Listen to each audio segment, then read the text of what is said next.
You are lying in a room that knows you. The walls have watched you through so many nights that they recognize the rhythm of your breathing.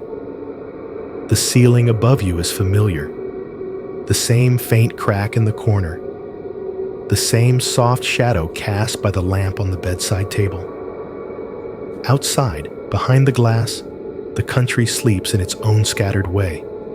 But here, in this small room in America, the world has narrowed down to you, your bed, and the voice that has just begun to speak. The light is low. It might be the warm glow of a shaded lamp turned down for your tired eyes, or the blue haze of a phone screen near your pillow. The brightness already dimmed for the night.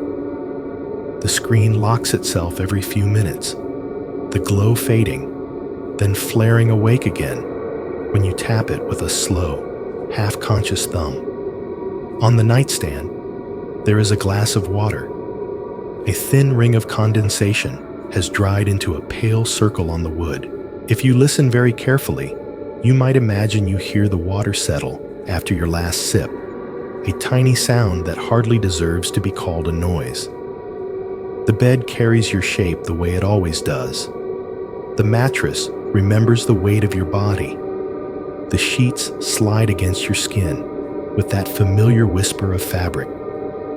At the foot of the bed, there may be the slow rise and fall of a sleeping pet, breathing in a rhythm that has always calmed you. Or perhaps there is an empty space where someone else used to sleep, a cool patch of sheet that holds the ghost of another weight. Outside the window, the night has its own language.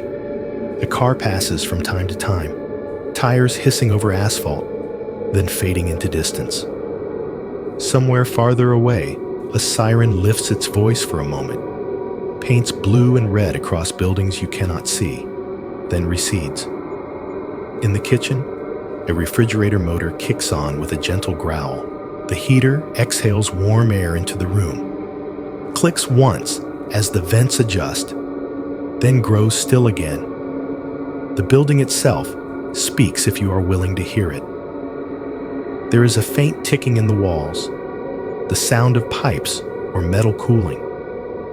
A board in the floor gives a tiny creak as the house settles deeper into its foundations.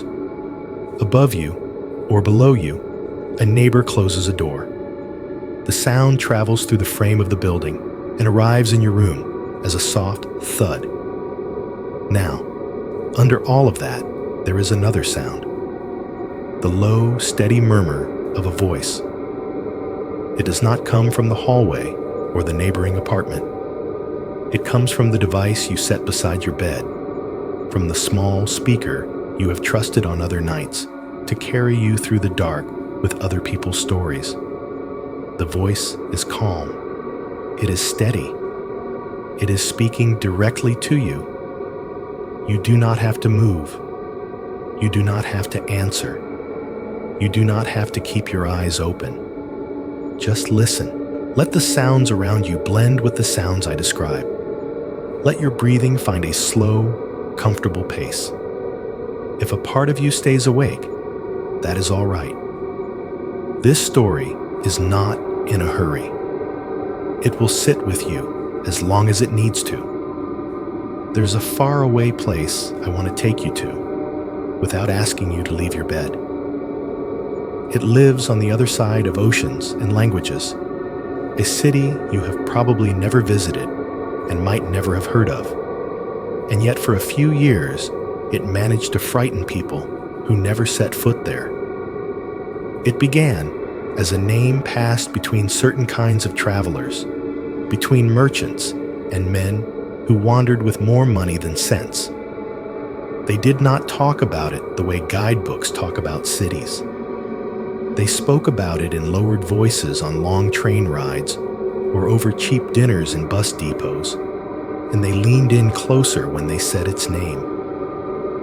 They said that people went there and did not come back. The ones who disappeared were men carrying cash and opportunity in their briefcases, women whose work kept them standing under neon at night, travelers who could vanish quietly because the world was already looking elsewhere. They were the kind of people a certain city could swallow without much noise. After a while, the stories condensed into a single, sharp sentence. It did not appear in newspapers or on warning posters. It traveled mouth to mouth, night to night, until it hardened into something like a proverb. If you do not want to live anymore, just go there. People said it with a bitter smile, as if it were a joke. But jokes like that grow in soil, watered by real fear. A place does not get a sentence like that attached to it for no reason. Something has to happen, again and again, until even strangers begin to believe that the streets there have teeth. The city had a name, and the name did not sound dangerous on its own. It sounded like any other spot on a map. Norha, that was what they called it. A small name, easy to forget, unless you had watched someone walk away toward it and never return. Places like that do not just appear.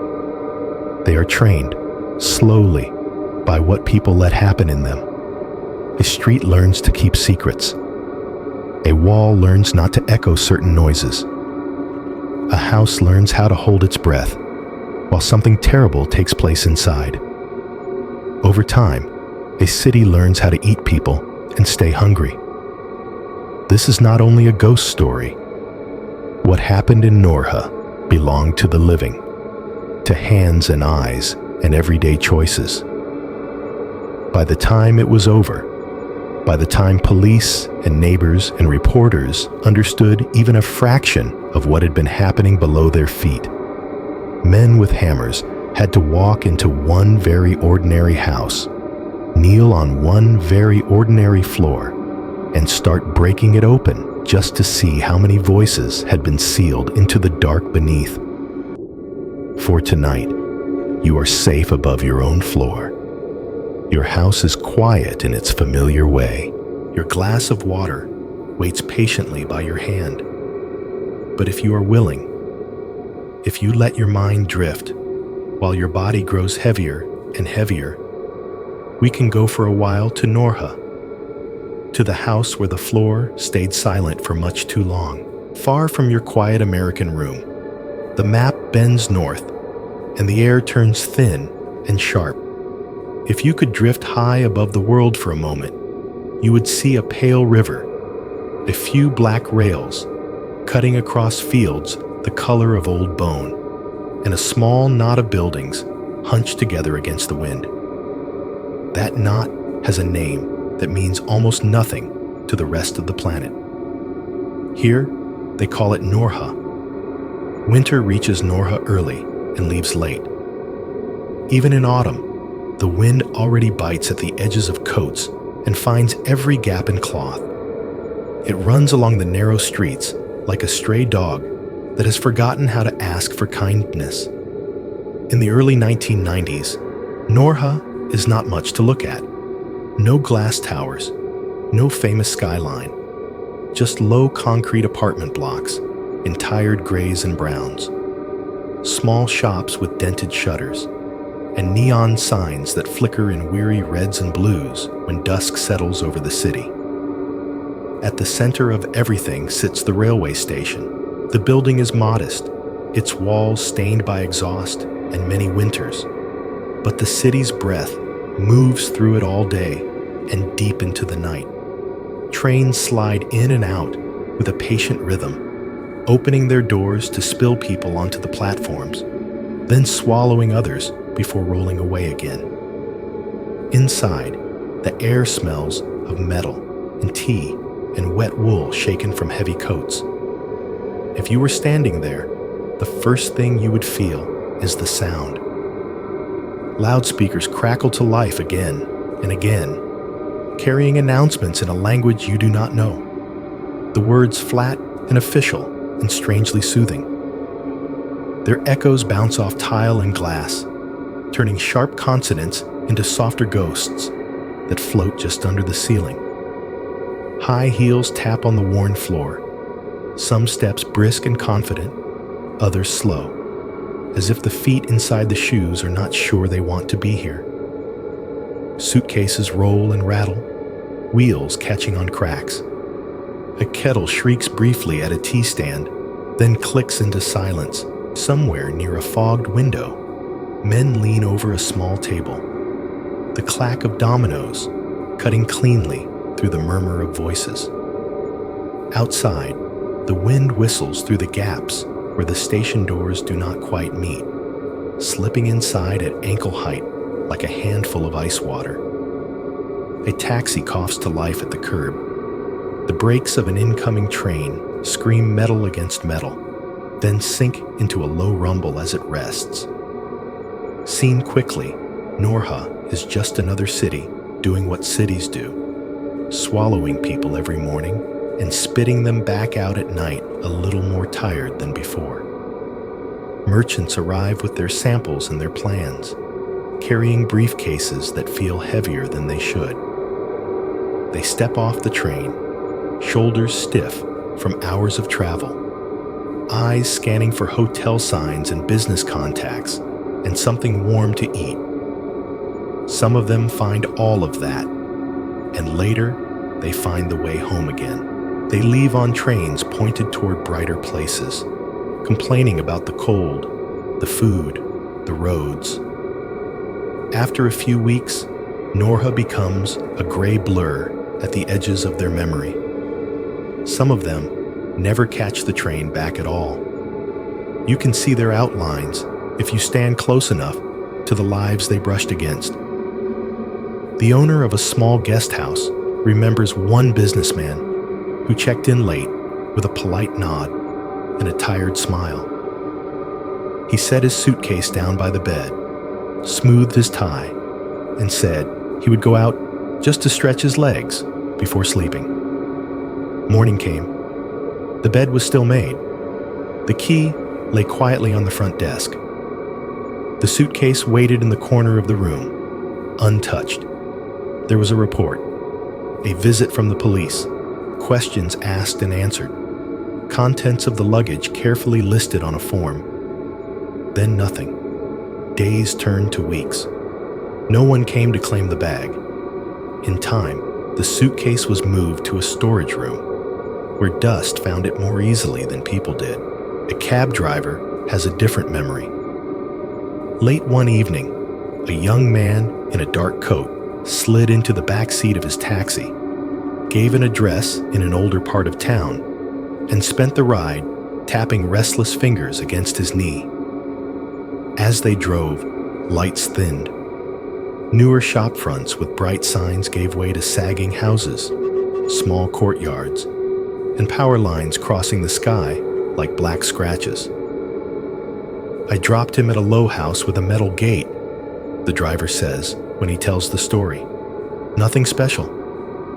But when he opened that gate, I swear the cold came into the car like someone had opened a door under the seat. The passenger walked through and did not look back.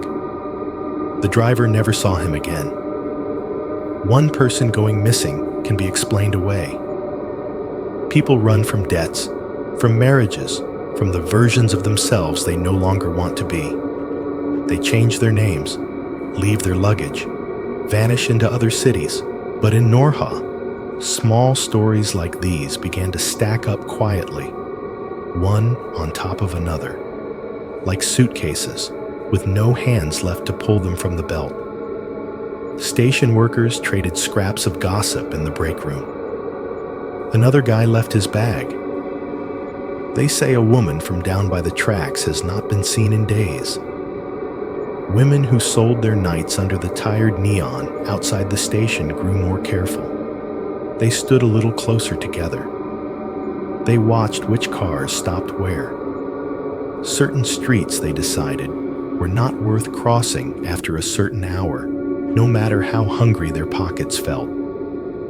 From farther away, the network of traveling merchants began to adjust itself. Men who had gone to Norha once or twice and come back both times started pulling colleagues aside before trips. Their voices dropped, as if the city might somehow be listening through the walls. Do not stay too close to the station, one would say, hand resting briefly and heavily on another man's shoulder. Pay more for a room farther out. Do not walk alone in the old neighborhoods at night. If somebody you do not know invites you to their house, say no. I am serious. Locals wrap their unease in humor, the way people do when they are afraid of sounding afraid. A dark little joke settled onto the city's name. When an outsider bragged about big plans, old hands would smirk and say, "You must really hate your life if you come here to invest." They laughed when they said it, glasses raised, but their eyes often slid toward the window, toward the parts of town where street lamps flickered and then went out. And yet, if you walked through Norha with your eyes half closed, it could still look almost gentle. Children squeezed games into cramped courtyards, kicking a battered ball against stained walls.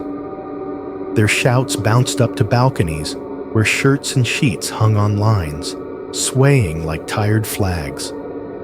Radios played thin songs from open windows. In the market, vendors argued cheerfully, slapped hands away from fruit, announced their prices to anyone who would listen. On some nights, when the wind dropped and the traffic thinned, you could stand on a corner in Norha and hear nothing but dishes being washed, a dog barking far away, the soft scrape of a broom on concrete. It was easy, in moments like that, to think that the stories were exaggerations, that the city was only cold and poor and unfair in the ordinary ways. But under the footsteps and the radio songs and the clatter of dominoes, something else was learning the shape of Norha. It was not a thing you could point to. It was a pattern. The way some disappearances were easily ignored. The way certain alleys stayed dark longer than others. The way a low, unremarkable house could sit in an old neighborhood and never seem to draw the wrong kind of attention. Little by little, the city was learning which people could vanish without a crowd gathering at the station, which doors could close without anyone knocking to ask why. From your bed, listening to your own apartment creak and sigh, it is hard to imagine a place teaching itself to swallow. But that is what Norha was doing. By the time anyone realized how good it had become at it, there were already too many names missing from too many lists, and at least one house whose floor had learned to keep very, very still. By night, the station in Norha changes its face. In the daytime, it belongs to travelers and porters, to men with paperwork and women with shopping bags, to children dragging toy cars along the cracked tiles. After dark, when the last respectable shops along the street roll down their metal shutters and the overhead lights lose some of their brightness, the station area shifts its weight onto different shoulders. The cold comes in closer. The wind picks up the smell of oil, cigarette smoke, and damp concrete, and the people who still stand outside are mostly the ones whose work begins when other people's work ends. They wait in doorways and under the flicker of tired neon signs. Women in cheap high heels that were not made for standing this long, their toes numb inside plastic shoes. Makeup sits heavy on their faces, foundation a shade off, lipstick too bright, eyeliner smudged, not because of fashion, but because the night has been long already. They wear padded jackets over dresses that were once bold and now just look thin in the cold. Scarves are tied around necks more for warmth than style. Their laughter is sharper than the wind. It snaps across the pavement as they call out to potential clients, as they tease each other, as they pretend not to notice the way some men look through them as if they are part of the furniture of the street. They bargain in sing-song voices. Per hour, per act, per room, the prices shifting with the time and the desperation. Cigarettes glow at the ends of their fingers, red-orange embers bobbing up and down like tiny warning lights. Ash falls, gets ground into the cracks by heels. If you were to stand a little distance away and just listen with your eyes closed, the sound of them would blend into the larger rhythm of Norha at night. Motorbikes purr and cough. A bus sighs as its doors fold shut. A bottle breaks somewhere and glass skitters across stone. But when you open your eyes and look closely, you would see how exposed these women are, how the light from the station pools behind them while the alleys around them sit in stripes of shadow. The narrator in you might hesitate, but eventually it has to say the quiet part out loud.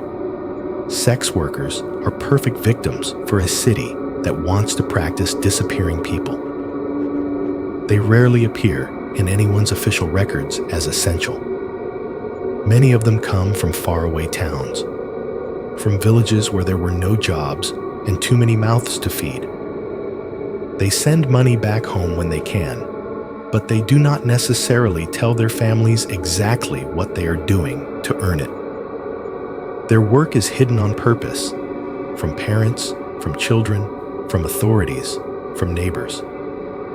When such a woman goes missing, there is often no boss who will file a formal complaint the next morning, no spouse who can march into a police station with an armful of photographs and dates and places. Sometimes there is only a roommate who shrugs and says, "She must have left with someone better," or a bartender who thinks, "She found a nicer city," and wipes down her preferred corner of the counter a little more slowly than usual. Take one woman, for example, the way your mind's eye can invent her and still feel uncomfortably certain she existed. She is known in the cluster of bars near the station for always carrying the same red handbag, too bright, too glossy, like a piece of candy, waiting between her arm and her side. The bag is her signature. Men ask for her by saying, "Where's the one with the red bag?" She has a favorite bar stool, second from the end, near the wall where she can lean back and rest her spine. The staff know her order without asking. 1 week, she is there every night, laughing too loudly, legs crossed, and swinging to some half-audible tune from the radio. Then, one evening, she goes outside with a client and does not come back before closing. No one panics. People come and go. Maybe she got lucky. Maybe someone offered to drive her to another city. A few days pass. Her red handbag does not reappear in the doorway. Her bar stool remains empty, the vinyl seat collecting a fine film of dust the staff keep meaning to wipe off. Someone remarks on it once, "Strange," and then the topic changes. Another woman, taller, with a tired but beautiful face, is seen one snowy night walking away from the bright rectangle of the station entrance with a well-dressed man at her side. He wears a good coat, shoes that look expensive even after they've collected a dusting of dirty snow. He carries himself like someone used to making decisions. He has the kind of smile that makes people feel chosen. A friend calls out to her from the curb, half teasing, and she waves, laughing, her breath visible in the air. The cab they take goes toward the older part of town. No one watches it all the way. People have their own business, their own cold to fight. Later, when her friend realizes she has not seen her in days, the image of that expensive-looking coat and those polished shoes will keep resurfacing, like a stain that will not wash out of the memory. Stories like these cling to the edges of the station light. They flit between cigarette breaks and cheap beer, growing just enough with each retelling to stay alive, but not enough to force anyone to act. They gather around a certain direction men sometimes walk, a certain part of town, a cluster of older streets where the road narrows and the sidewalks crumble and the lampposts wobble in their foundations. And there, half hidden in this older maze, stands a house that on paper is nothing special at all. It is low, only one story, settled behind a small courtyard that collects leaves and trash, and when it rains, a thin skin of muddy water. The paint on its walls has peeled and flaked over years of neglect, revealing patches of older colors beneath, like bruises underneath the skin of newer ones. A short metal gate stands at the front, rust kissing the hinges, squeaking softly when pushed. One window faces the street. The glass is not broken, not boarded up, just dull with dust. Behind it, curtains hang permanently drawn, their fabric faded from what might once have been bright into something the color of dishwater. In summer, they do not flutter much. In winter, they shiver only slightly, as if the cold outside and the cold inside have reached some secret agreement. People in the neighborhood have a way of talking about this house without ever quite pointing at it. They say the door there never slams. It closes, yes, but quietly, as though whoever lives inside is careful not to disturb the air around it. Or perhaps they joke uneasily. Every sound that touches that door just gets swallowed. There is a strange acoustics to the street in front of it. When pedestrians pass, their footsteps seem to soften. Heels that struck sharply against the pavement 2 houses away lose their edge for a few meters. And then, once past the house, the sound returns to normal. Children running by sometimes stop and look down, confused, as if the ground had briefly turned to carpet. Dogs, of course, notice more. Strays that roam the alleys like small, nervous kings will cross many thresholds without thinking twice, curl up on many stoops in search of warmth or dropped food. But they do not like the strip of pavement directly in front of that low house. They will skirt it in a strange little arc, claws clicking on stone, back slightly raised. If forced to sit nearby, they shift and whine, noses working overtime at smells that humans pretend not to detect. You could walk past that house a dozen times and talk yourself into believing there is nothing wrong. Lots of poor houses look tired. Lots of old doors hang strangely in their frames. Lots of windows keep their curtains drawn against the world. And yet, somewhere inside you, a small animal sense might pause and whisper, the quiet here is not the same as other quiets. Once, in a crowded tea shop near the station, a merchant who had drunk just enough to feel brave leaned forward over his cup and said, in a low voice, "There is something wrong with the ground there, like it is hollow and listening." His friends laughed, some out of genuine amusement, some to chase away the chill that climbed their spines. One of them waved a hand, said, "You read too many stories," and changed the subject to profits, to rail schedules, to anything else. No one wrote down the address he was thinking of.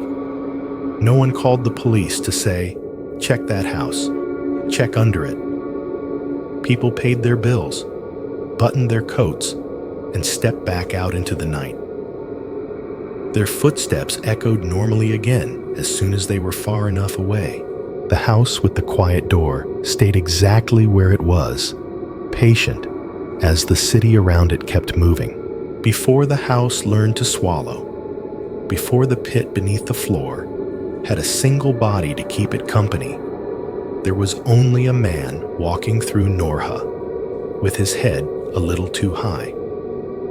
His name was Gia Van, In photographs that survive from those years, if you blur out what you know he will become, he looks almost like the kind of man people trust without thinking about it.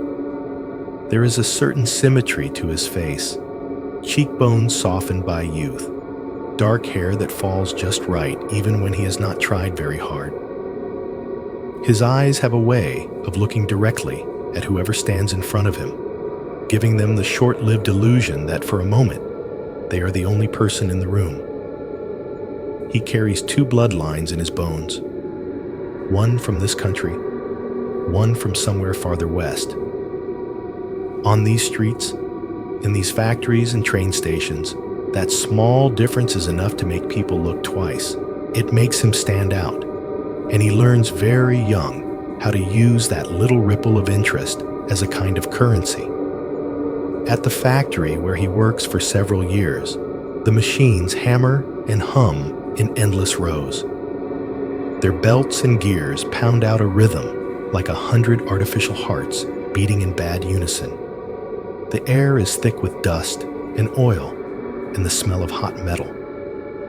Voices have to rise to climb over the noise. Orders are shouted. Jokes must be repeated twice. Arguments, when they happen, crackle under the machinery like old wires. Gia Van moves through this mechanical thundering with an ease that irritates some of his co-workers and fascinates others. While other men slump at their stations, backs bowed, mouths set in hard lines, he somehow keeps his posture loose, shoulders relaxed inside his work jacket.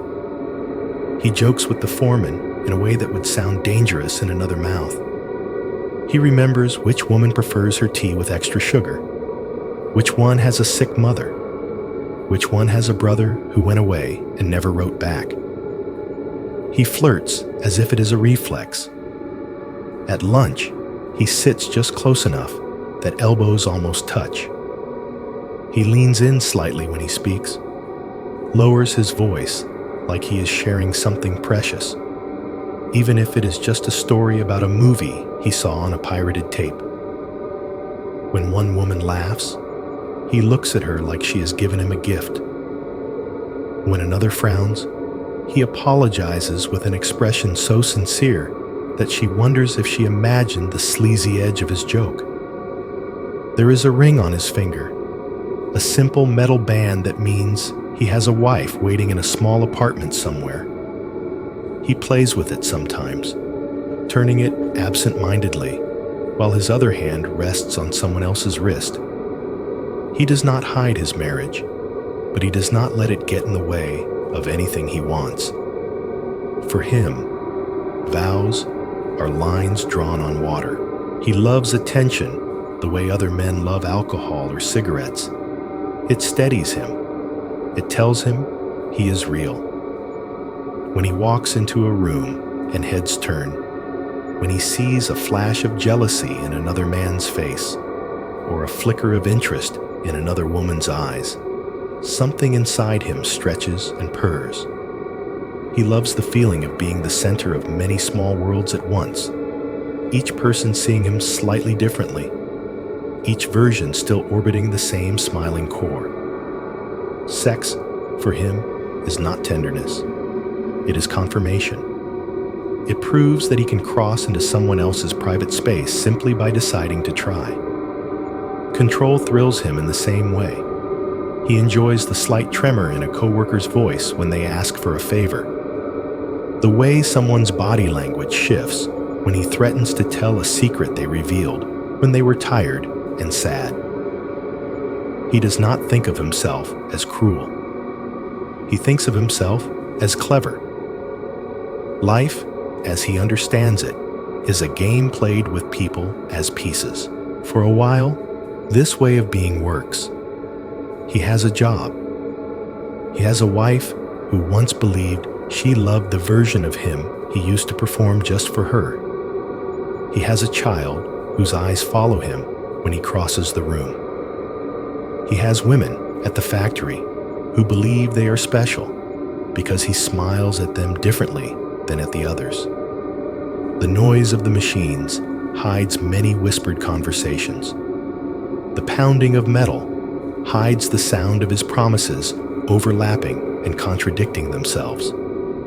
But machines wear down. Secrets do not stay secrets forever in places where people have little enough entertainment that they watch one another closely. One afternoon, long before anyone thinks of pits or missing merchants, the echo in the factory changes. There are voices raised in a back room, above even the steady pounding of the equipment. The foreman's voice, normally rough and controlled, cracks into anger. A woman sobs, then stops herself, then sobs again.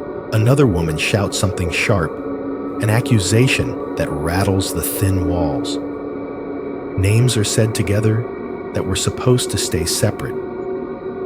The story tumbles out in fragments, then hardens into fact.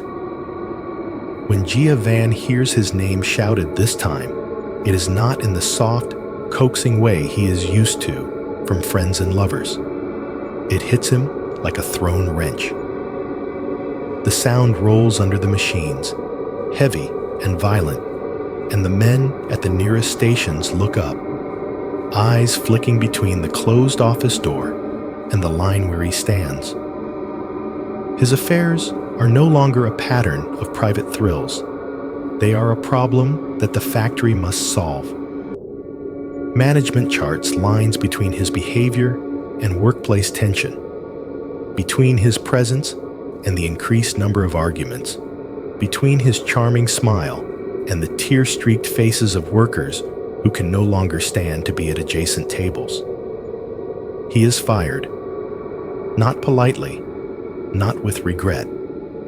He is told to leave immediately. The echo of his name in that moment is raw with contempt. The machines keep beating their mechanical hearts, but over them, he hears only the finality in the foreman's words, feels only the eyes on his back as he is walked out. At home, things are no kinder. His wife has already heard enough from neighbors and from the same women whose lives he treated like open doors. When he comes through the apartment door, the air is already thick with fury. The quiet of their small rooms shatters into the sound of her voice tearing into him, listing names and lies. She has their child on her hip at first, then sets the child down and points at the door with a shaking hand. The name Gia Van sounds different yet again in her mouth. It is heavier than the foreman's shame, sharper than the flirtatious sighs he once enjoyed. She spits it like something stuck in her throat. He hears his own name echo in this small space as a curse. Inside his head, something folds in on itself. It is not remorse. He does not look at the hurt in her eyes and think, "I did this." Instead, he sees all the ways other people have failed him. The factory betrayed him by caring about gossip. The women betrayed him by talking. His wife betrayed him by believing them. The world betrayed him by refusing to reward his cleverness the way he believes it should. When she tells him to get out, when she gathers clothing into a bag with quick, brutal movements, when she scoops up their child and moves toward her parents' place or a friend's floor, he feels only a kind of stunned humiliation. She is removing herself from his orbit, taking his living proof of fatherhood with her. It feels like theft. He leaves the factory with no reference. He leaves the apartment with no promise of return. He keeps his body, his face, his voice. For a man like him, those feel like enough to start again. But this time, he tells himself, he will not rely on institutions or vows. Those things have shown themselves to be fragile. He begins small. A wallet left unattended on a bar counter. A drunk man stumbling out of a karaoke room, pockets bulging with cash that will not be missed until morning. a pack of cigarettes taken from a distracted clerk. The first thefts are clumsy. He learns quickly. He has always learned quickly when it comes to people. In time, he recognizes a simple rule that thrills him far more than factory work ever did. Money comes easily from those who trust him, and just as easily from those who cannot speak clearly or at all. A slurred voice, a spinning head, a blackout are just different tools in the same game he has been playing his whole life. Some monsters are born, the narrator says quietly into your room, letting the words settle around your breathing. Others are simply people who never learn to stop seeing everyone else as tools. In the background of that thought, you can almost hear it. The factory machines pounding like bad, stuttering hearts. The sharp ring of his name shouted in anger. And underneath it all, the low, persuasive murmur of the same voice bending toward yet another stranger, already practicing for darker things. Winter in Norha does not fall all at once. It creeps in along the edges of things, slipping under doors that do not close properly, pressing through the thin soles of cheap shoes, whitening the breath of anyone foolish enough to stand still too long. On one such night, when the temperature has dropped just enough to make the neon outside the station look brittle, Gia Van leans against a wall and watches people move through the cold like thoughts crossing a tired mind. That is when he sees her. She is standing beneath a flickering sign whose red letters have lost half their glow. Her coat is thin but padded, the kind that bulks the body without truly warming it. Her heels are too high for the icy pavement, and she shifts her weight from one foot to the other with practiced annoyance. Red lipstick, carefully drawn, has begun to crack at the corners from the dry air. Her eyes are tired in a way that makeup cannot hide. She carries a handbag that looks more expensive than everything else she is wearing put together. A glossy, dark thing with metal hardware that catches what little light the street offers. He watches the way men glance at the bag as they pass, then at her face, weighing the cost of the whole package in their minds. He can almost see the numbers spinning behind their eyes. He can also see the fatigue in her posture, the way her shoulders droop whenever there is a lull in potential clients. She has been out too long already. That means she is more likely to say yes. When he approaches, he does so with the easy half-smile that has opened many doors for him. He makes a joke about the wind, about how even the moon must be shivering tonight. She gives him a polite, thin-lipped smirk in return, the kind that says she has heard variations of the same line 100 times. Her gaze scans his coat, his shoes, his face. She is not impressed, but she is not repulsed either. He names a price. She counters, a little higher. He raises it again, casually, as if money is not the problem tonight. He tells her that he prefers someplace private and warm, away from the drafts of alleys and the interruptions of stairwells. A real room, he says, letting his voice soften on the word real, as if he is offering her a tiny slice of normalcy instead of just another transaction. Her eyes meet his more directly then. He consents the calculation. A warmer place to work. More cash for the same effort. Fewer eyes watching. She glances once toward the station, as if considering the possibility of one more client there instead, then shrugs the idea away. Fine, she says, and the word curls in the cold like smoke. His house is not far, but far enough that the streets grow quieter as they walk. The lamps are farther apart. Their footsteps echo differently here, the sound bouncing off older walls. When they reach the metal gate, it complains softly under his hand, the rusted hinge emitting a sound like a throat clearing, then sighing. Inside the courtyard, The world shrinks down. The air is colder than in the street, oddly still. The house squats low against the dark, a shape more shadow than structure. When he unlocks the door and pushes it open, the sound is subdued, as though the wood has learned not to draw attention to itself. The interior is not impressive. The tiles on the floor are cracked in a spiderweb of fine lines, some of them missing small chips at the corners. The walls are stained with old damp, the plaster buckling in places like skin over a bruise.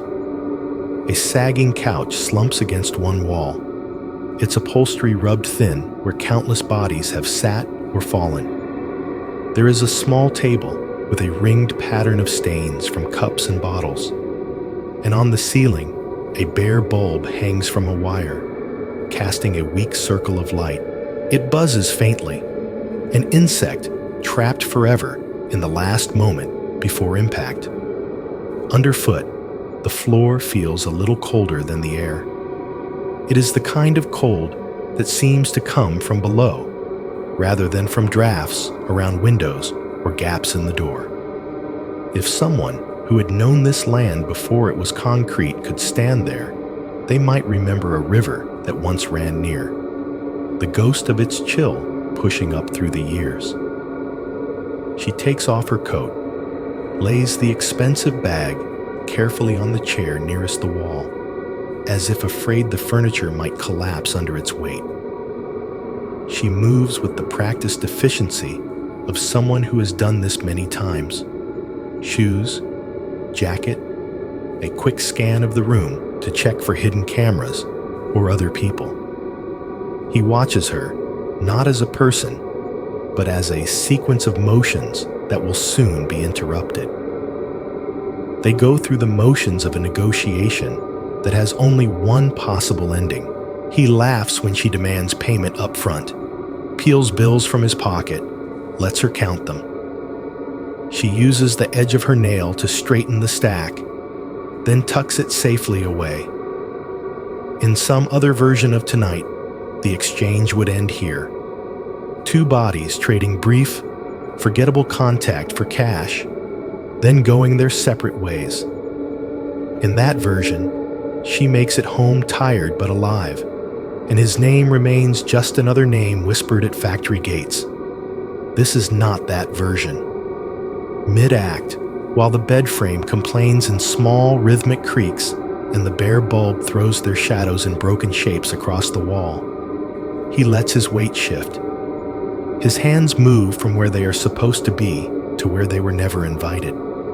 Fingers slide up, then close around her throat.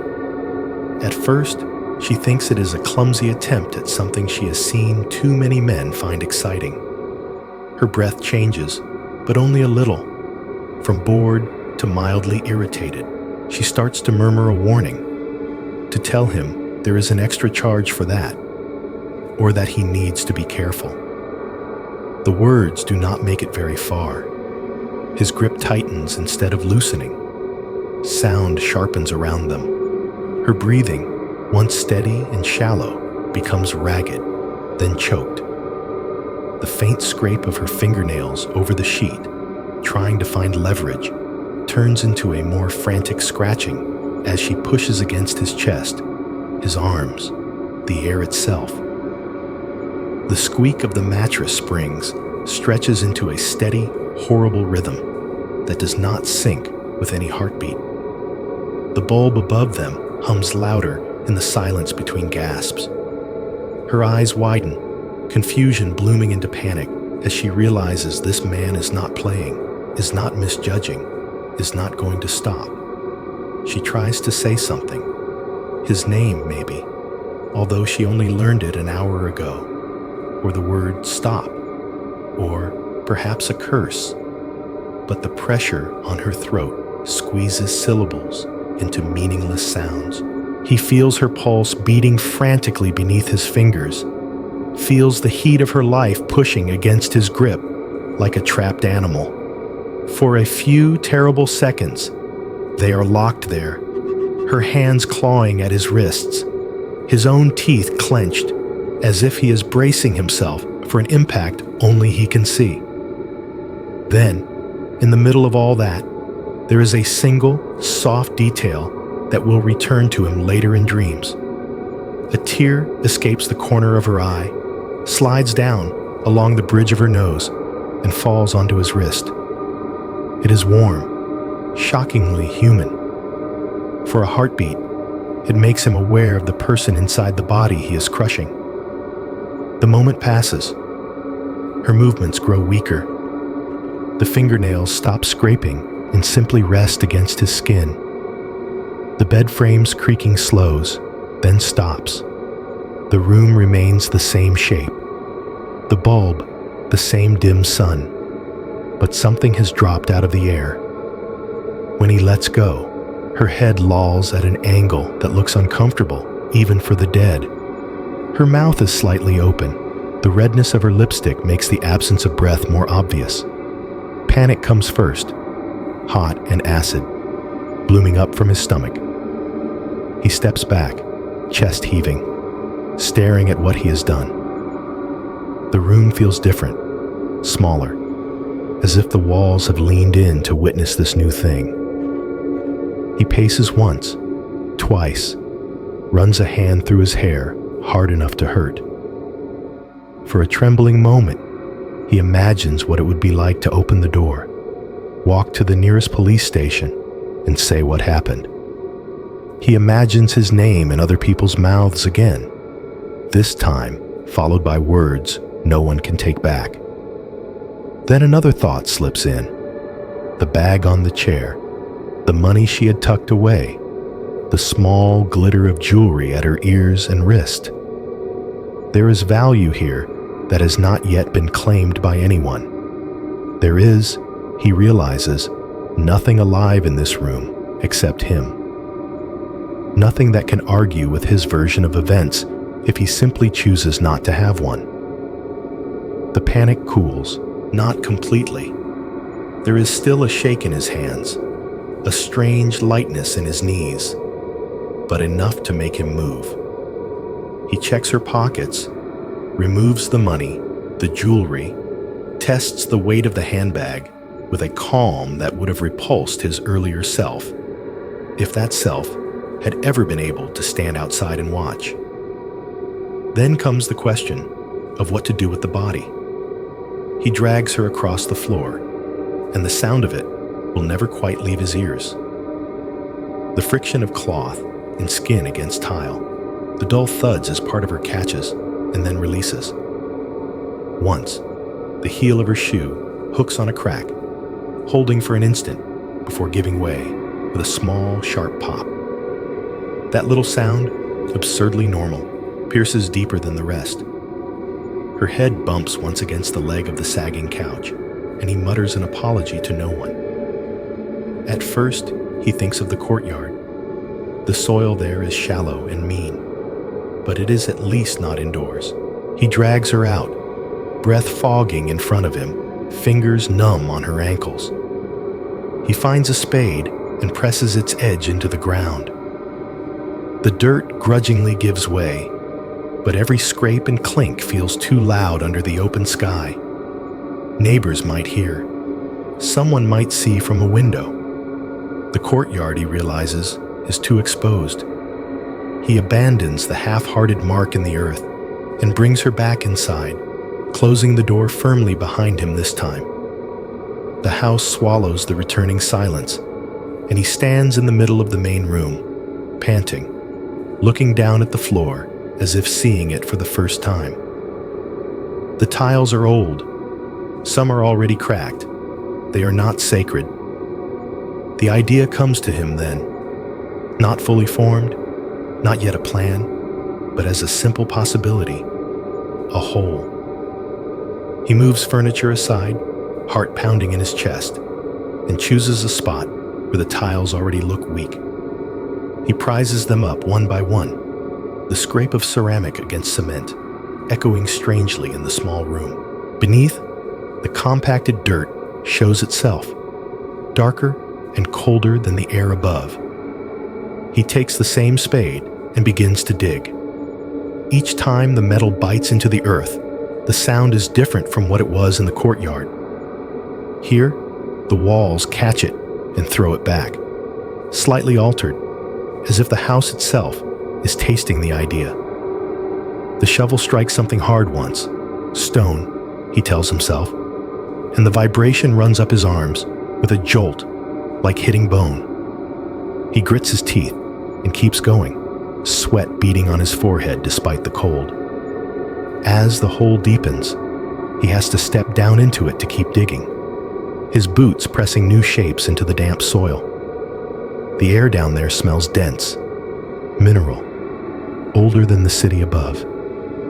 He pauses at one point, leaning on the handle of the spade, chest heaving, ears ringing from exertion and fear. That is when he hears it, a faint sound, so soft he almost does not notice it over his own breathing. A tap, or maybe two, from somewhere below the point where his feet stand. It could be a rock shifting, or the settling of earth. It could be nothing at all. But in that moment, in the shallow well of the hole, it crawls up his spine like a finger. He freezes, listening. There it is again. Or is that just the echo of his own pulse, beating in his ears, syncing itself to the rhythm of the digging? The hairs on his arms rise. The house holds its breath. Then he laughs once, short and harsh, and shakes his head. It is just me, he tells the empty air, though he does not say who he is trying to convince. He lifts the spade again and drives it down, telling himself that the only thing knocking here tonight is his own heart against the inside of his ribs. Above him, the bare bulb buzzes, indifferent. Below him, the earth listens and says nothing. Time moves strangely in a house that has accepted a secret. Outside, the seasons change in ways everyone can see. Snow hardens, then softens into dirty slush. Puddles shrink and leave behind rings of salt. Trees along the street bud weakly, then shake out a few reluctant leaves before the wind takes them again. The station speakers continue their daily announcements. Trains continue to arrive and depart. Passengers continue to hurry through the cold. Inside the low house with the quiet door, the more important changes are taking place below eye level. After that first night, the hole in the floor is no longer just an idea. It is a presence. It is an answer to a question that only Giovanni seems willing to ask. At first, the sight of it unsettles him. A raw wound in the room, a dark mouth in the middle of his living space. He tucks the tiles he pried up into a corner, meaning to decide later how to hide the gap. And for a time, he steps around it like a man avoiding a sleeping animal, but needs have a way of returning. And once he learns how easy it is to make someone vanish inside that darkness, the hole becomes less frightening and more useful. Over the next months, the pattern settles into a grotesque rhythm. Some nights, it is a merchant who follows him home. The conversation always begins innocently enough. Talk of deals, of contacts, of a cousin who knows someone in a different city.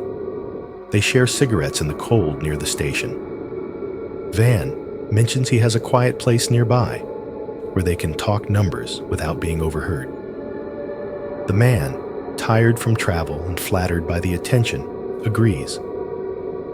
Other nights, it is a woman from under the neon, someone whose heels he has watched clicking along the pavement in boredom and misery. He offers more than her usual rate, promises warmth, privacy, maybe even a hot drink. She looks at his coat, at his shoes, at his face, and thinks she is choosing a safer option than a stranger's car or a stairwell. Each time, the sounds inside the house follow the same general shape. The low murmur of voices, the creak of the old bed, the moment when the tone changes. Then comes the struggle. The thud against a wall, the scuffle of feet on tile, the choked breaths, furniture scraping as bodies collide with it. A sharp, gasping sound marks the point where panic arrives, then gets cut shorter and shorter as fingers dig in and lungs lose their purchase on the air. Silence afterwards is never immediate. There is always a few seconds of transition, the last involuntary twitch of muscles, the faint rustle of clothing settling, Van's own breathing harsh in his ears. Then the hush wraps around everything again, thicker than before. Dragging follows. The sound of it becomes so familiar that after a while, he hardly notices it. Cloth against floor, limbs catching on small imperfections, then giving in. A soft scrape when a hand brushes a tile, the occasional tap of a heel. His grip adjusts from ankles to wrists, from wrists to shoulders, depending on what feels easiest that night. The bed frame gives its usual tired groan once he removes the extra weight, returning to its preferred emptiness. At the edge of the pit, there's always a small pause. That tiny hesitation becomes its own part of the ritual, the place where dread might try to claw its way back in. He looks down at the darkness and remembers the first time when the hole was shallow and the earth smelled fresh and shocked. Now, though, there is more space below. Enough that, when he pushes the body over the lip, the fall is long enough for him to register the muted thud as it reaches the growing pile. Once, twice, 3 times, he hears the sound of impact softened by other flesh, other bone. Objects make their own contributions. The clatter of a belt buckle, the dull knock of a shoe, the small clink of jewelry that he forgot or chose not to bother with. At first, he tries not to look as he adds to the pit. He tells himself it is faster that way. Eventually, he stops pretending. There are practical reasons to arrange things below, to make more room, to stack in ways that prevent sudden collapses. The pit gets deeper at the same time that it gets fuller. He digs between killings, widening and lowering the cavity whenever he has the energy. The soil resists him less than it did at first, as if it has accepted its new role. When the walls begin to crumble in places, he goes to the market and buys rough boards, carrying them home on his shoulder under a gray sky. He lines parts of the pit with wood to keep the sides from caving completely, the boards pressing against the earth like makeshift ribs. Soon, he needs a ladder. It is not dignified to clamber up with hands and knees when there is so much down there that can catch and hold. He finds an old ladder cheap, tests it with his own weight, then plants it in the soil. From above, it looks like a narrow bridge between the living room and some place no one has named yet. On some days, he even retiles sections of the floor. He buys mismatched tiles from a salvage yard, shapes them to fit where he has torn the room open. He wants the surface to look clumsy, but unremarkable, like repairs done by a poor man who cares only that the wind stays out. He shifts furniture to help hide seams. If anyone were to visit, which almost no one does, they might comment on how uneven the floor feels, then forget about it. The house changes with him. At first, the air inside is just cold, the way all old houses in Norha are cold. After enough nights, something else creeps in. When he stands over the pit, after a fresh addition, sweat cooling on his skin despite the winter, he sometimes feels a faint waft of warmth against his face, as though the space below is exhaling. It does not make sense. The rest of the room is icy, his breath clearly visible. Yet from that dark opening, every now and then, comes a breath of air that feels like it has passed through something living. Once, as he leans on the ladder and pauses halfway down to catch his breath, he hears it again, a small sound from below. Not the settling shuffle of bodies, not the soft crumble of dirt. A whisper, just one word, in a tone neither male nor female, spoken in a language he does not recognize. The syllable is so faint that he cannot even be sure he has really heard it. The rational part of him immediately starts explaining. It was the creak of a board, the groan of the ladder, the echo of his own breath bouncing off the curved walls. But another part of him, the part that grew up with stories of haunted wells and restless rivers, goes still like a cornered animal. He stands there for a long moment, listening so hard that his ears ring, and hears only his own blood rushing. He tells no one. There is no one to tell who would not change everything by knowing. Guilt never truly takes root in him. What grows instead is a strange pride, twisted and private. He begins to feel that the house is more his now than it ever was when he first bought or rented it. Other men have roofs and doors. He has something better, a silence that belongs entirely to him. He has built a place where people come in and do not go out, and no one has noticed. The city continues to breathe around him, completely unaware of the small, artificial gravity well inside its modest neighborhoods. He moves through the rooms differently now. When he crosses the newly tiled floor, he feels not fear, but ownership, the way a man might feel walking across land he has personally cleared and plowed. Under his feet lies more than dirt. Under his feet lies a secret measurable in the weight of bodies and the absence of names from lists. At night, when the wind claws at the roof and the cold gnaws at the seams of the windows, he sometimes stands over the pit with the light off, letting his eyes adjust until the darkness below merges with the darkness around him. He listens. He waits. If a board cracks somewhere, if the earth shifts, if a belt buckle slides against a bone, he knows the sound as intimately as other men know the creaks of their family homes. One night, after another in a line of nameless victims, he follows the familiar sequence, the struggle, the choke, the silence, the drag. He pushes the body over the edge and listens for the dull, softened impact, counting the seconds between release and arrival. When it comes, deeper than before, he feels a small, sharp satisfaction. He stands there longer than usual, looking down, chest rising and falling in a steady rhythm.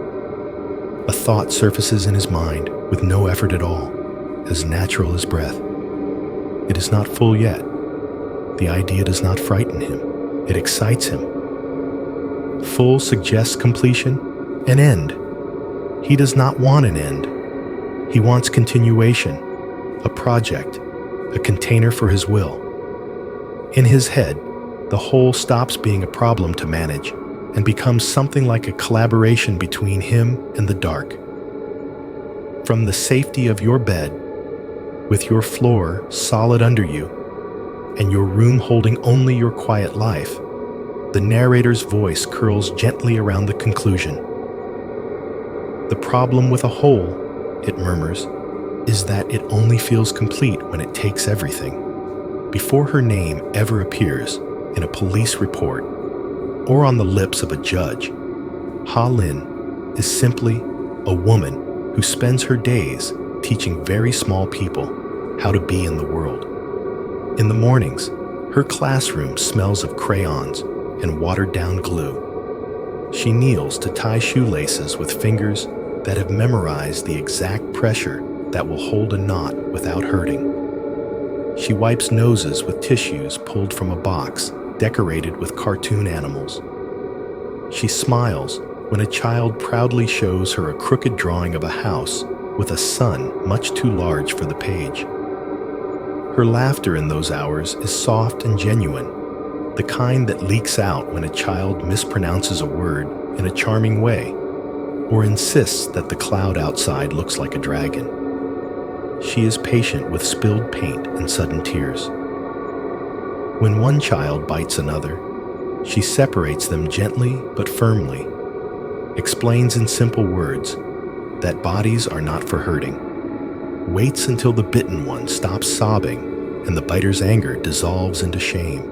She knows how to crouch down to eye level and make a frightened child feel that, for this moment at least, everything is manageable. In those hours, she is her best self, the person she imagined she could be when she was younger, and believed that choosing a caring job would automatically build a gentle life around her. Then the school day ends. By late afternoon, the children are collected one by one. Tiny backpacks disappear through the door, some carried by sleepy grandparents, some by parents who grip small hands too tightly because they are already thinking about dinner, bills, work. The classroom grows quiet. The drawings on the wall do not make noise. The silence that arrives after the last child leaves is not peaceful for her. It is heavy. At home, in a small apartment that never seems quite warm enough, another version of her life waits. There is a man there who once pressed flowers into a notebook for her and now cannot speak to her for more than 3 minutes without something sour seeping into his tone. He is not a monster in any theatrical way. He does not wear his cruelty like a costume. It appears in smaller, more exhausting forms. In the way he dismisses her suggestions, rolls his eyes when she misplaces something, sighs loudly when she sits down before he has decided her day is allowed to be over. He belittles her in the language of daily life. When she speaks about a child in her class who is struggling, he calls her work playing with babies.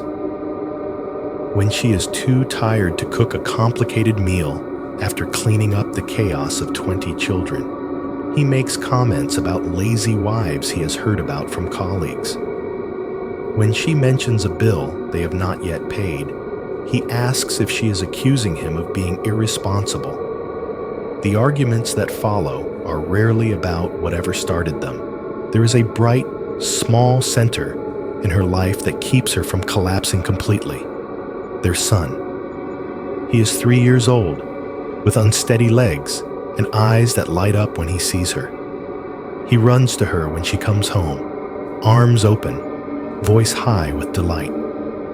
She gathers him up, buries her face in his hair, breathes in the smell of rice and soap, and that peculiar sweetness that only lives in very young children. For a few minutes, she can stand in the doorway with him in her arms and pretend that this is enough. But the clock always moves. Evening brings dishes, laundry, the slight panic of counting money in her head while he watches television. Her husband comes home with the day's frustration hanging from him like an extra layer of clothing. The television grows louder, then quieter, then louder again. Somewhere in there, the small boy's bedtime arrives, and with it, the thin respite of a sleeping child between two adults who no longer know how to speak kindly to each other. On the night that changes everything, the argument does not begin with anything large. It is about something almost insultingly small. Perhaps it is about a utility bill she left on the table, or a shirt of his that came out of the wash a little faded, or a small amount of money she spent on a new pair of shoes for their son. The details are less important than the familiar pattern. A comment tossed like a stone, her attempt to explain, his voice rising. Words sharpen. He accuses her of not understanding how hard he works. She points out, cautiously at first, that she works too. He laughs without humor. She feels something twist in her chest. The volume climbs. He says something that crosses a line he has not crossed before. Something about her being lucky anyone wanted to marry her at all. Something about how she would be nothing without him. There is a plate in his hand when he says it. An ordinary plate with a faded design around the edge. Maybe he only means to set it down with emphasis. Maybe his fingers slip. Maybe some small dam inside him has given way. The plate leaves his hand and smashes against the wall beside her, breaking into white shards that fall at her feet. One piece grazes her ankle, leaving a bright, shallow line of red. The sound of it is louder than it should be. It silences both of them for a moment. Their son, in the next room, begins to cry. In that suspended space between the last shard hitting the floor and the first word either of them says next, something inside Lin gives way. It is not dramatic. There is no scream, no collapse. It is more like the quiet snap of a thin thread that has held too much weight for too long. She looks at the broken plate, at the wall, at him, and feels an emptiness where the part of her that still hoped used to be. He reaches for more words, perhaps an apology tangled with more anger. But she does not stay to hear them. She walks past him as if he is furniture, goes into the small bedroom where her son is hiccuping around his tears and picks the boy up. She holds him until his breathing slows, until his eyelids droop, until he slips back into the careless sleep of a child who does not yet understand what breaking means.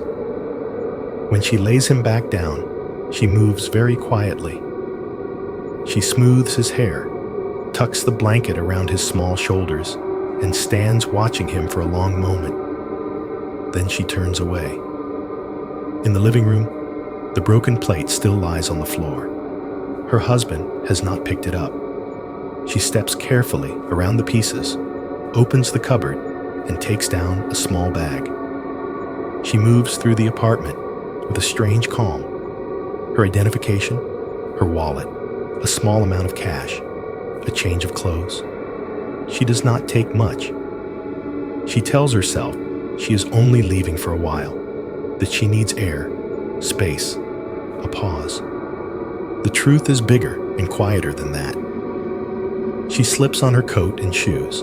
Her husband asks where she thinks she is going. His voice is less loud now, but there is an edge under it, a thin thread of control trying to tighten again. She does not answer. She opens the door and steps into the hallway. The air out here smells of dust and other people's dinners and the faint metallic tang of the building's old pipes. Her footsteps on the stairwell are the first sound she truly hears. The concrete is cold under her thin soles. Each step down echoes in the narrow space, a steady rhythm that almost drowns out the muffled voice calling her name from the doorway above. She does not turn back. She reaches the bottom of the stairs, pushes through the main door, and lets the night close around her. Outside, the pavement is slick with ice, in places where daylight left small puddles that the cold has reclaimed. Her breath emerges in small white clouds. She walks without quite deciding where she is going, only that she is going away. The closest place that feels like away is the train station. It is where people leave. It is where people vanish into other lives. As she approaches, the familiar sounds grow louder. The metallic scream of brakes as a train slows somewhere out of sight. The flat, official voice of announcements echoing off the high ceiling of the station hall. The hiss of doors opening and closing. Her footsteps merge with those of strangers who have their own reasons for being here. The station lights are harsh, flattening color, making everyone's faces look more tired than usual. Men glance at her as she passes, eyes sliding over her coat, her hair, her unaccompanied presence at this hour. Some of them, used to this city's rules, make quick, silent judgments. A woman alone, at night, moving with no luggage and no companion. Easy to file her in the same mental drawer as the women under the neon outside. She feels the weight of their looks on her skin, like cold rain. She keeps her eyes on the floor tiles ahead of her, watching the pattern blur and sharpen as she walks. She tells herself that none of them matter, that she will buy a ticket to somewhere, anywhere, once she can hear her own thoughts again over the noise. It is in the middle of that noise that one voice steps forward, smooth and warm, like a hand held out in an unfamiliar room. "Long night?" he asks, smiling. He stands half in the light and half in the shadows of the station entrance, as if he has always known that people are easier to approach when you do not come at them straight on. He is well dressed, not in anything extravagant, but in a way that speaks of care and intention. His coat is clean, the shoulders sitting just right. His hair is neatly combed back, a small sheen catching the overhead lights. His shoes reflect the floor in dull smudges.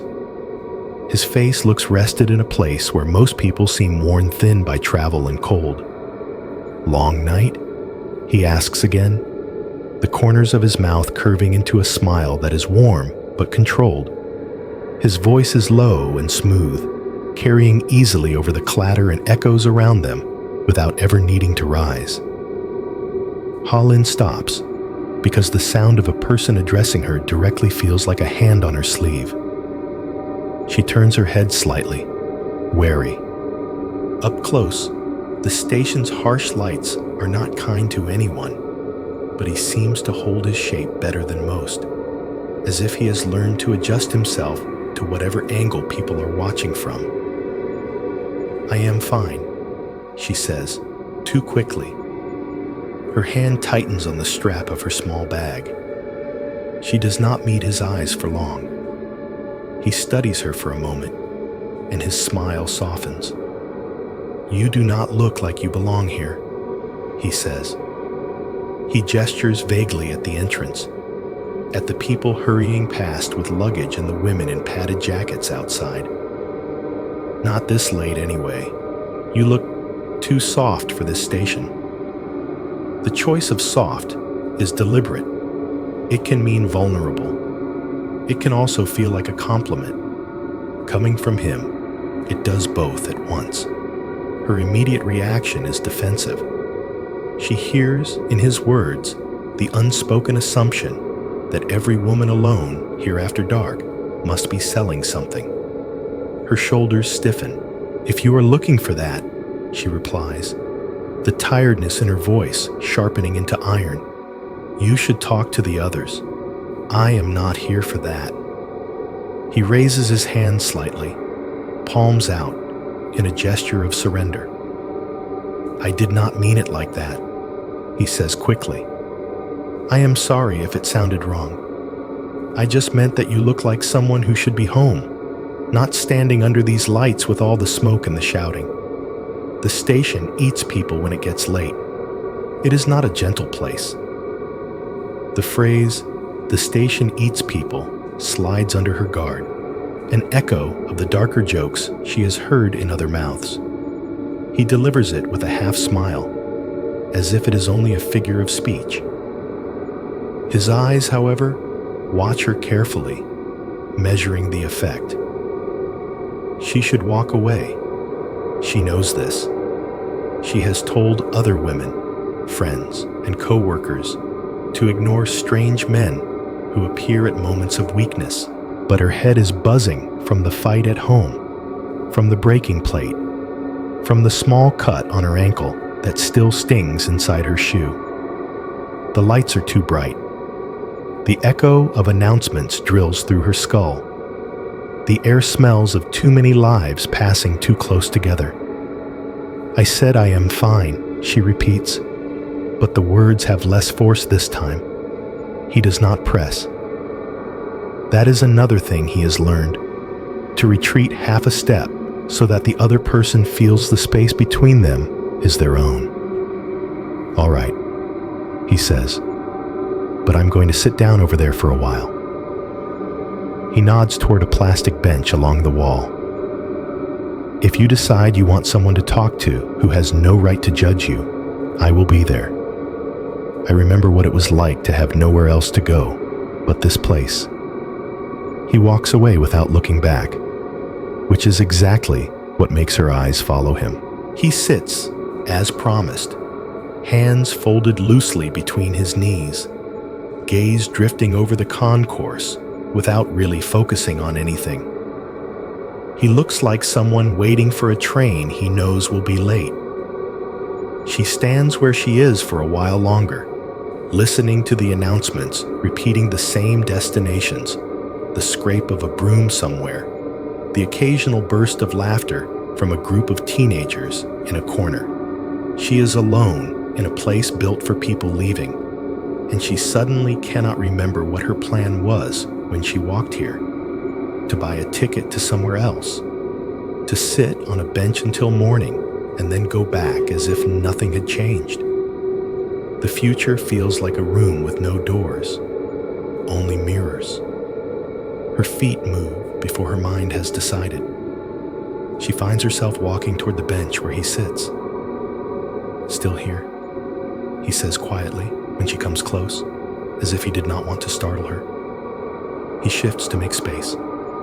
He does not touch her. They sit side by side for a while without speaking. The bench is cold through her coat. She watches a man in a heavy hat argue with a ticket seller.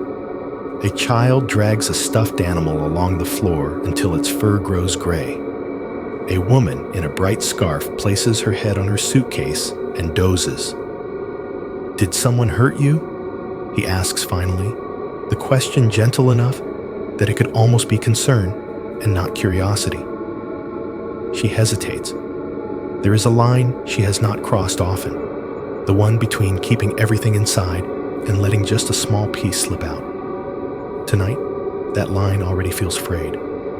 "It is just home," she says. The word tastes bitter. Just stupid things. Money, dishes, words you cannot take back once you say them. He nods slowly, looking straight ahead. He says. That kind. The tiny cuts that never stop bleeding. His choice of metaphor surprises her. Most men she has met either dismiss those hurts or turn them into jokes. He speaks as if he recognizes the shape of that tired ache. "I used to be married," he adds after a moment. "It ended badly. A lot of shouting. Some things broke. Some things you could not sweep up." He glances at her briefly. "I do not mean to pry. It is just, I know what it is to sit in this station and feel like the walls at home are knives pointing the wrong way." Her throat tightens. She does not tell him about the plate, the thin line of blood at her ankle, the way her husband's voice had split her name into two separate ugly sounds. She does not need to. Enough of it must be written on her face.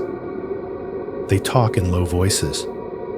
He lets her speak just enough to feel heard, never pushing for details, never asking the kind of questions that would make her shut down. When she falls quiet, he fills the space with small stories about the city, about places that are warmer or cheaper or quieter than this, about people he has known who left and started over in other places. There is just enough truth in what he says to make it believable, just enough vagueness to keep it from feeling like a script. He does not touch her. He does not flirt in the obvious ways. He looks at her with the same attentive gaze he might give a child in need of reassurance. Eventually, he glances at the clock on the wall and sighs. "It is too late to be here," he says.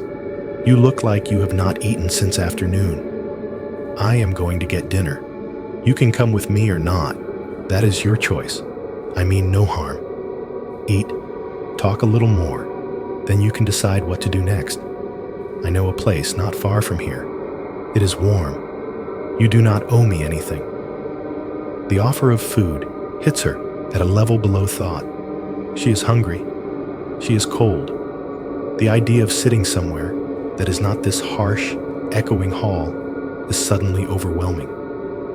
We can go somewhere public, she says, still wary. He nods. Of course. Public first. One step at a time. They do go to a small place near the station, a cramped restaurant with fogged windows and steam rising from bowls. The noise there is friendly rather than threatening. Chopsticks click against porcelain. A television in the corner plays an old drama with the sound turned low. The air smells of broth and scallions and oil. He buys her a bowl of noodles, nothing fancy, but hot and generous. She realizes halfway through that it is the first thing she has eaten that did not come from her own kitchen in days. The warmth spreads through her chest, her fingers, her face. He talks, mostly about himself this time. A job he lost, a marriage that failed, mistakes he claims he has made. There are gaps in his story, but she is too tired to pick at them. When they step back outside, the cold hits harder after the restaurant's heat. She shivers, wrapping her coat tighter. You cannot sleep at the station, he says. They will chase you out, and it is not safe. I have a room. It is not much, but it is clean and quiet. You can stay one night. There is no pressure. He raises a hand again, palm out. No pressure. You can lock the door if you want. In the morning, you can go wherever you like. I will not ask for anything in return. The lie is so gentle that it almost looks like kindness. She hesitates on the sidewalk. The station looms like a hollow mouth behind her.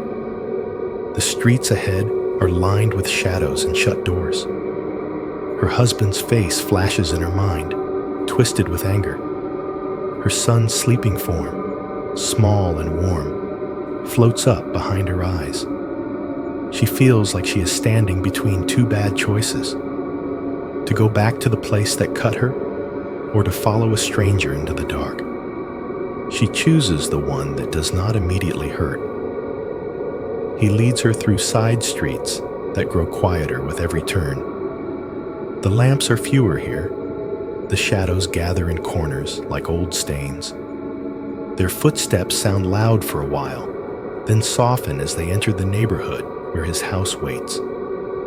When they reach the low building with the peeling paint and the tired courtyard, she feels a small unease prick at her skin.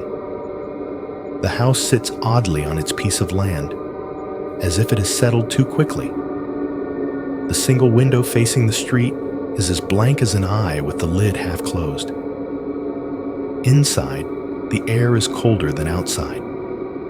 It wraps around her ankles as soon as she steps over the threshold, a flat chill that feels less like winter and more like a stored absence of heat. There is a heater in one corner, humming quietly, but its effort seems to dissolve a meter away from it. The floor under her shoes feels wrong in a way she cannot quite name. There is one patch, especially, where the chill seems to reach up through the soles of her shoes, touching the bones of her feet. She moves away from it instinctively. When she steps there again, a moment later, a muffled creak rises from under the tiles. Not the fresh squeak of a board, but a dull, swallowed sound, as if something below has shifted slightly in its sleep.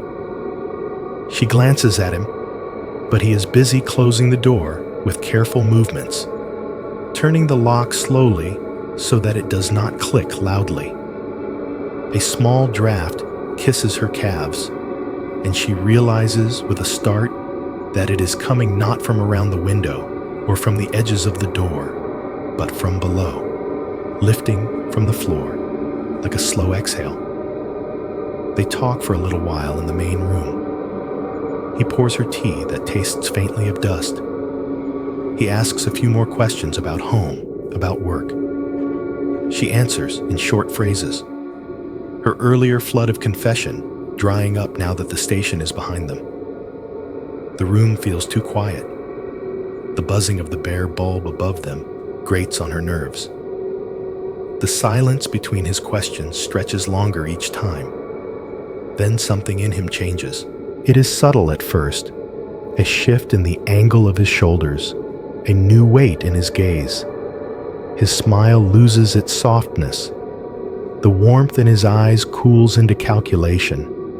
The respectful distance he maintained in public shrinks by a step you could measure in centimeters. He moves closer. The apology that sits on his lips is only a shape, never spoken. Instead, his hands find her arms with a firmness that was not there before. He says something about how no one should have to sleep alone after a night like this, how he can make her forget, just for a while. She pulls back, startled, the earlier unease hardening into fear. "I did not come here for that," she says, her voice tight. "You said—" He cuts off her protest with a small laugh that does not reach his eyes. "I said many things," he murmurs, "and now the station gentleness is gone. Do not be ungrateful. I fed you. I brought you somewhere safe." His hands are on her now, in ways she did not agree to, pressing, steering, pinning. The air in the room thickens. The buzz of the bulb grows louder. Somewhere far away, a train passes. The faint clatter of its wheels carried through the night and into the house like the distant memory of escape. Her heart pounds so hard she can hear it in her ears, a roaring rush that nearly drowns out his voice. She tries to twist away, to push him back, to find the door with blind hands, but he has done this before. He blocks the path with his body, with his weight, with the practiced movements of someone who has learned how much force it takes to silence a struggle. When she fights harder, when the word "no" finally tears itself from her throat in a raw sound, his expression shifts again, and this time it settles into something she does not yet have a name for. The calm focus of a man moving into a familiar pattern. His hands slide upward. Her back hits the wall, the cold from the bricks seeping through her coat. His fingers close around her throat as easily as if he is picking up a tool. Her world narrows to sound. The rasp of his breath close to her face. The scrape of her heels on the tile as she tries to find traction. The thin, high buzz of the bulb. The distant, indifferent rumble of a train somewhere out in the darkness. Metal on metal, carrying strangers past this house without slowing down. And under it all, just beneath the range of ordinary hearing, the floor below her feet seems to remember something it has already learned too well. The world does not end all at once. It narrows. For Ha Lin, it narrows to the pressure at her throat, the burning in her lungs, the blur of his face too close to hers. The room bends sideways, sounds stretch out, his harsh breathing, the thin buzz of the light. Some distant train shrieking on tracks far away. Her hands claw at his wrists, then lose strength. The edges of her vision darken, folding inward like the corners of burnt paper. There is one last strange detail. As the floor tilts away under her and the ceiling tilts down, she thinks, not in words, but in a kind of dull, shocked knowing, that her son will wake up tomorrow and not know why the house feels different. Then even that thought flickers out. The darkness that takes her is not gentle. It is heavy and abrupt, a door slammed shut somewhere deep inside her head. When consciousness returns, it does not come back as light. It comes back as sensation. Cold, first, not on her skin, but along one side of her body, seeping in through fabric, pressing against her ribs and hip and the curve of her shoulder. The surface beneath her is not flat. It is uneven, ridged in places, softer in others, as if she is lying across a heap of things that were never meant to be stacked. Something hard presses into the back of her knee. Something unyielding rests under her cheek. Then there is the smell. Thick, layered, old, damp earth, yes, but also something else. Sweet and rotten and metallic, the way the air smells near the trash behind a butcher's stall in midsummer, or in the corners of the hospital where they take away the bags no one looks into. Her stomach clenches. For a moment, she cannot breathe at all, not because hands are on her throat now, but because her lungs revolt at what they are being asked to accept. Her first attempt at a breath comes out as a broken sound, half cough, half whimper. It bounces back to her, slightly delayed, as if the space around her is small and curved. The echo tells her what her closed eyes have not yet fully understood. She is somewhere enclosed, somewhere that does not want to let sound escape easily. She opens her eyes. Nothing changes. The darkness is complete, a physical thing. For several heartbeats, she has the panicked thought that she has gone blind, that the last thing she will ever see is that man's face leaning over her. Her hands, trembling, lift themselves from where they lay.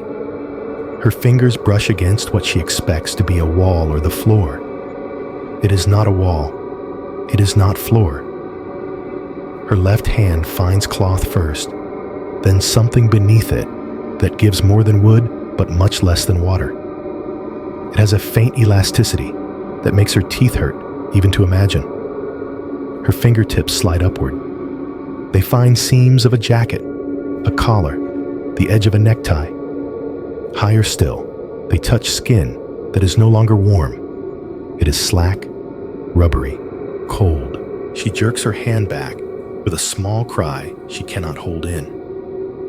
The cry ricochets around her, thin and strangled, then settles into the stale air.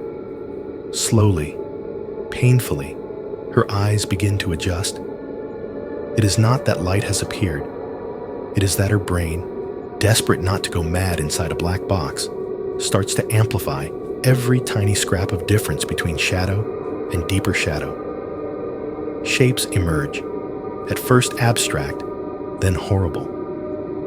She is not lying on a heap of things. She is lying on a heap of people. Limbs cross under and over her, wrong in every direction. An arm bends where no joint should be. A leg angles up toward the ceiling, shoes still on, toes pointed in a parody of a dancer's pose. A hand, pale in what little almost light there is, rests inches from her face, fingers curled inward as if still holding on to something that is no longer there. She realizes that the hard thing under her cheek is not rock. It is a shoulder, or part of one, directly in front of her. As her pupils strain wider and wider, a face swims into perception. It is half decayed, skin pulled tight in some places and sagging in others.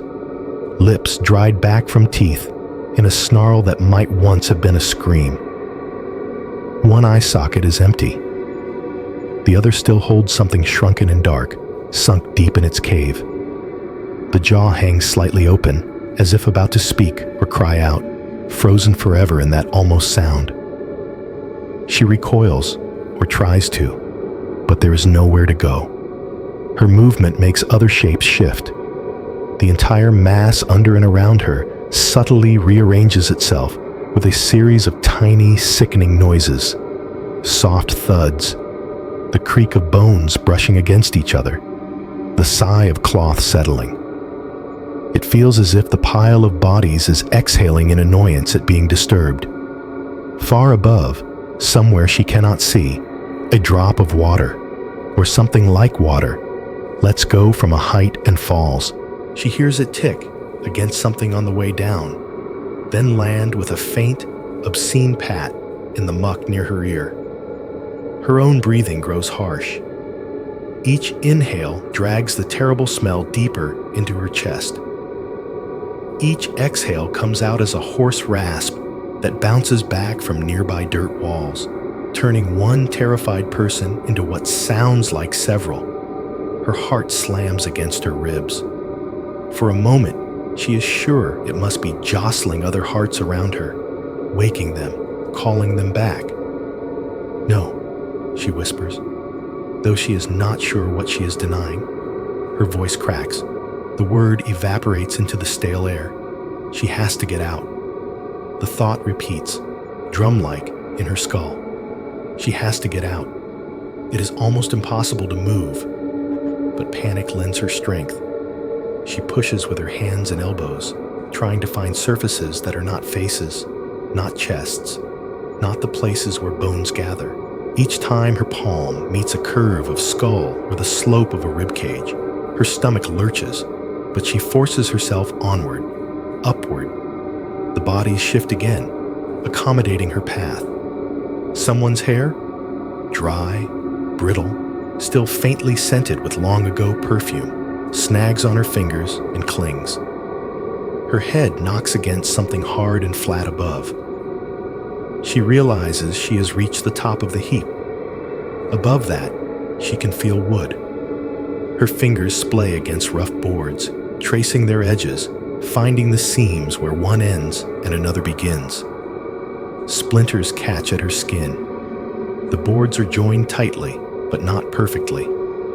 Tiny slivers of, not light exactly, but difference, leak through. She presses her shoulder against the underside of what must be the floor. Her legs shake as she braces them awkwardly against whatever solid enough surface she can find in the writhing geometry of limbs below. She pushes. At first, nothing happens. A muffled creak responds eventually, a reluctant protest that might have come from the boards or from the dead supporting her. She shifts, finds a more central seam, and tries again.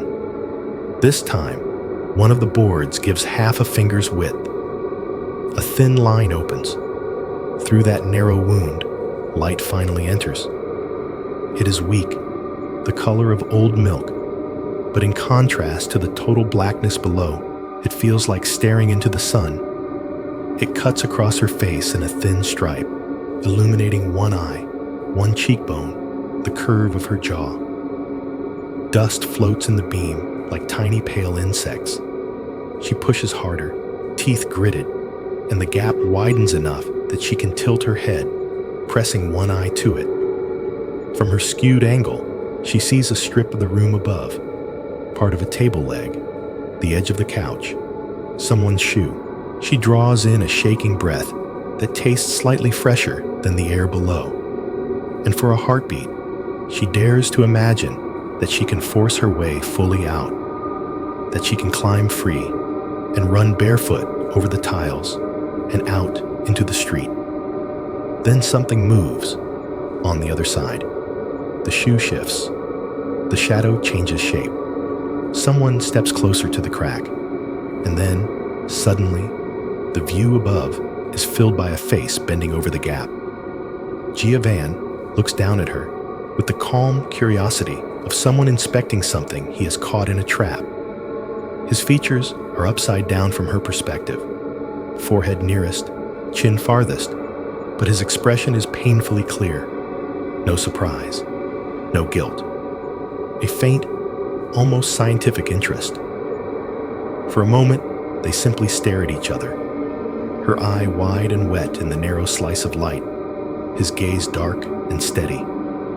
Her first instinct is to scream. The sound collects itself in her chest, claws up her throat, ready to hurl itself into the open. Before it can reach her mouth, his voice arrives, cool and measured, sliding down through the gap like a blade wrapped in velvet. "If you scream," he says, "no one will come in time." He speaks quietly, but the confined space carries each syllable clearly. His tone is not threatening in the conventional sense. It is worse. It is confident. He knows exactly how long it took her to find the boards. He knows who lives nearby, who does not, who listens, and who has trained themselves not to. She makes a strangled sound anyway, half sob, half protest.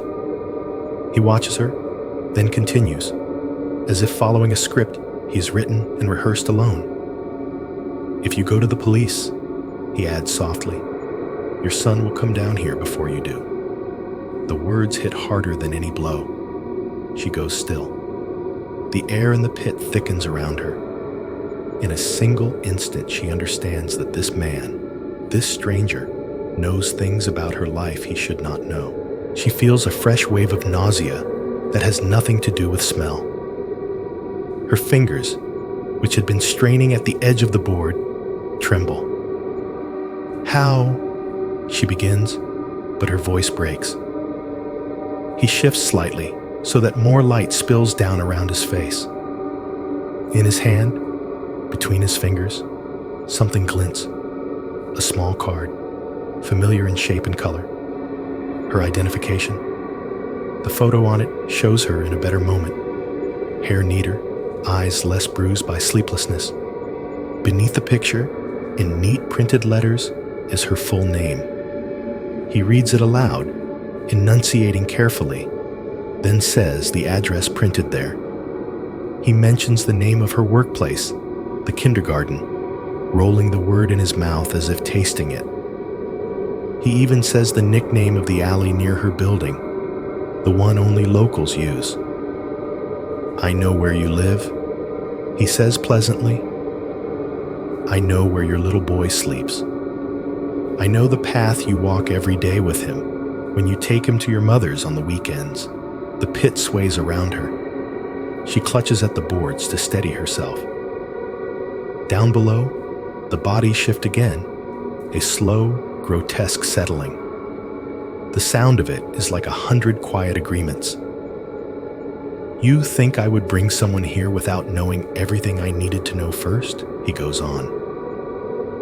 "You are not the first person to lie to herself about what this city is, Ha Lin.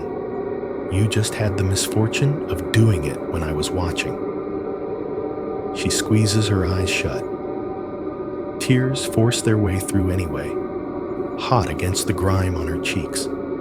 The image of her son rises behind her closed lids with merciless clarity, his small hand in hers, the way he says her name when he is afraid, the weight of him half asleep on her shoulder. "Please," she whispers, though she is not sure what she is pleading for. His voice softens then, almost kind. "I am not stupid," he says. "Killing you now, after the trouble of bringing you here, would be a waste. And I am not impulsive. Everything in this house has a purpose, even you." She opens her eyes again, desperation warring with hatred. "What do you want?" she rasps. He tilts his head, considering her like a craftsman examining a new tool. "You have a teacher's face," he says, soft, trustworthy. "Men believe you when you ask for help. Women relax when you smile at them. You do not look like danger.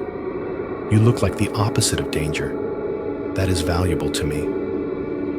She shakes her head, but the movement is small. The mass beneath her does not allow much space for denial.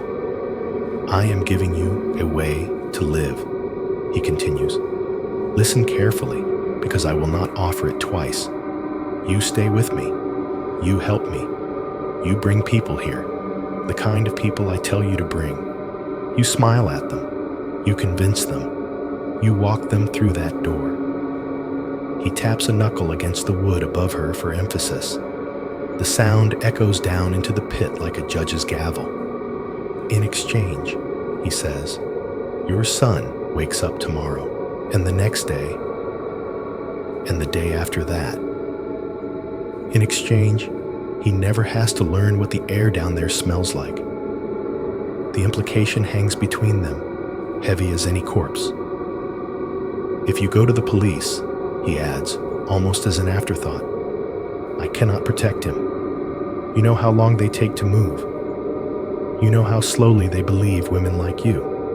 But I move quickly, faster than they do. Do you understand? She understands. The knowledge settles into her bones like a second cold. Her choices shrink down to two brutal points: refuse and die while her son is dragged into the dark, or agree and live in a different kind of grave. For a long time, she does not answer.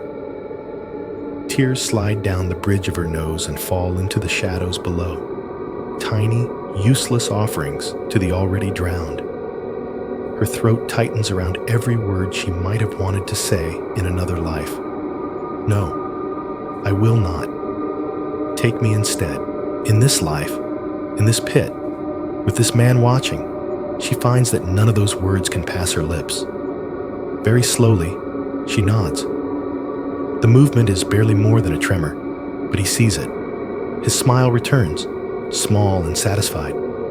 Good, he murmurs. Very good. We understand each other.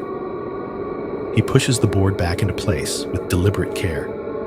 The thin strip of light narrows, then disappears.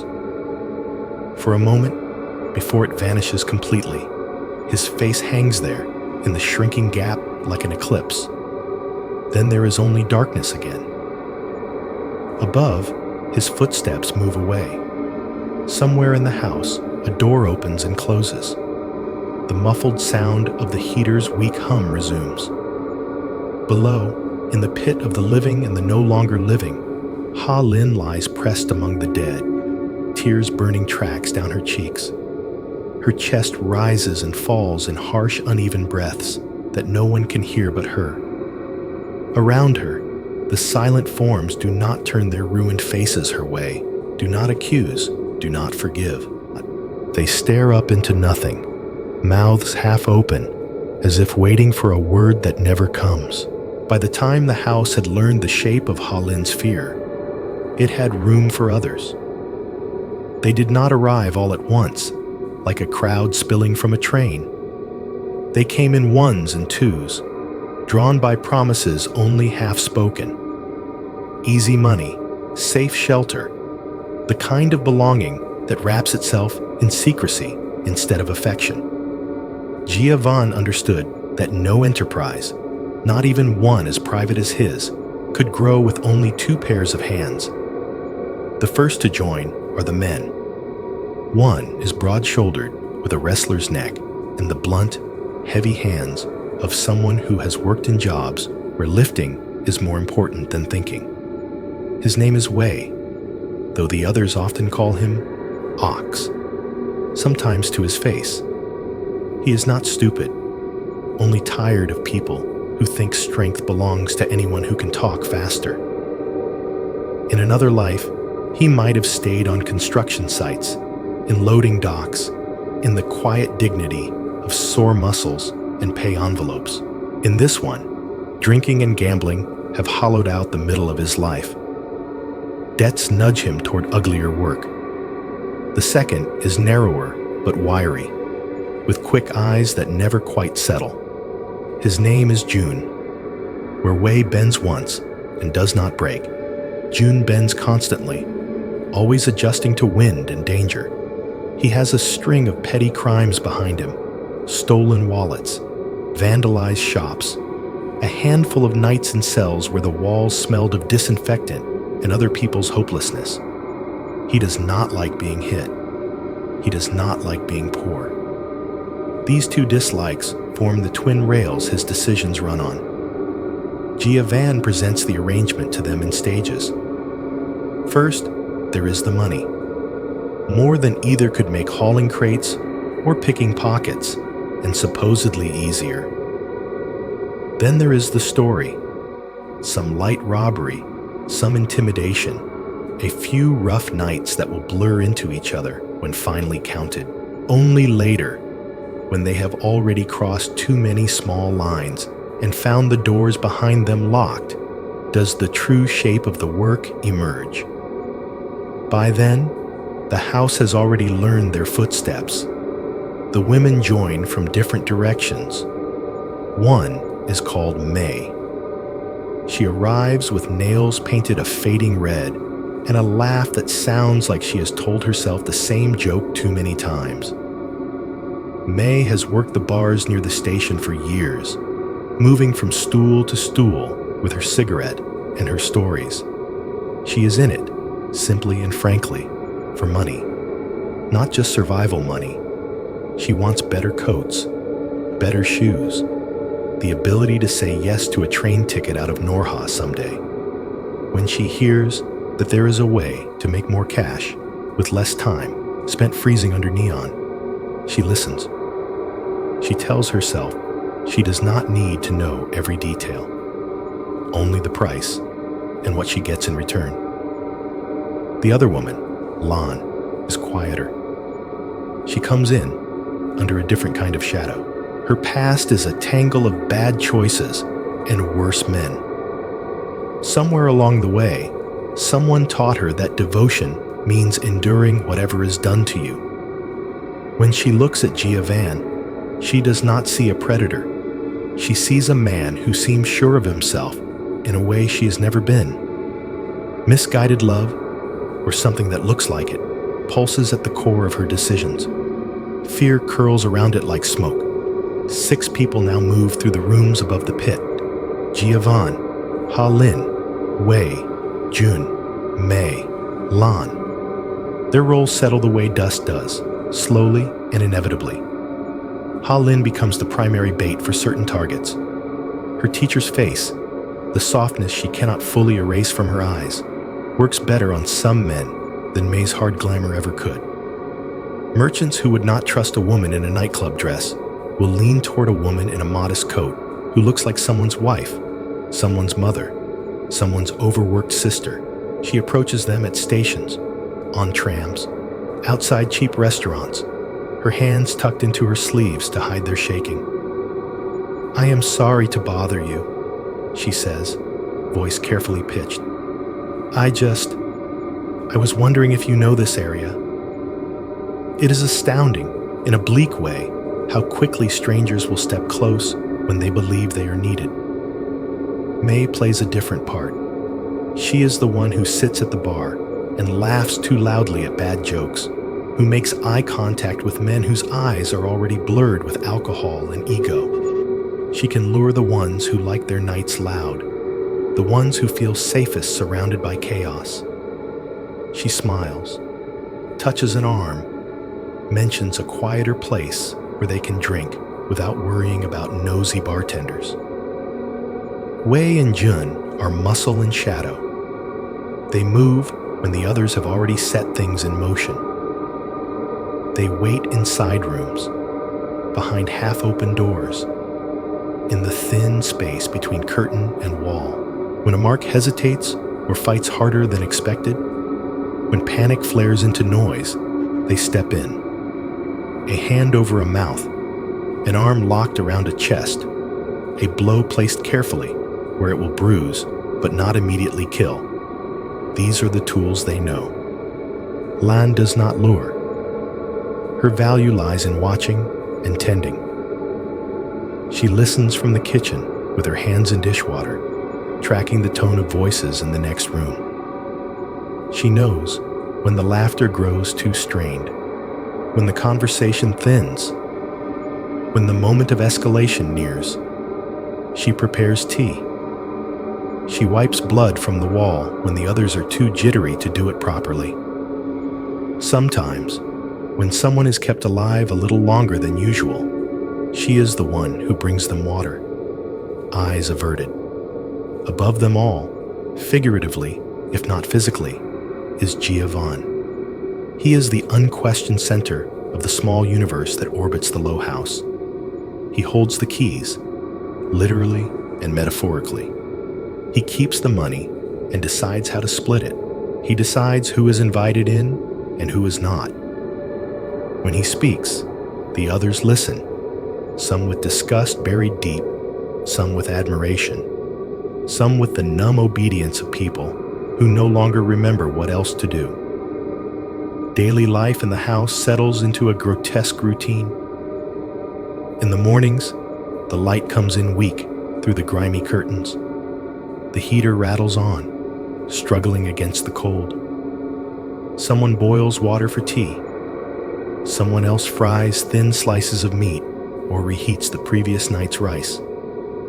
They eat with the weary clatter of chopsticks against bowls, talking about the weather, about rumors from the station, about small irritations.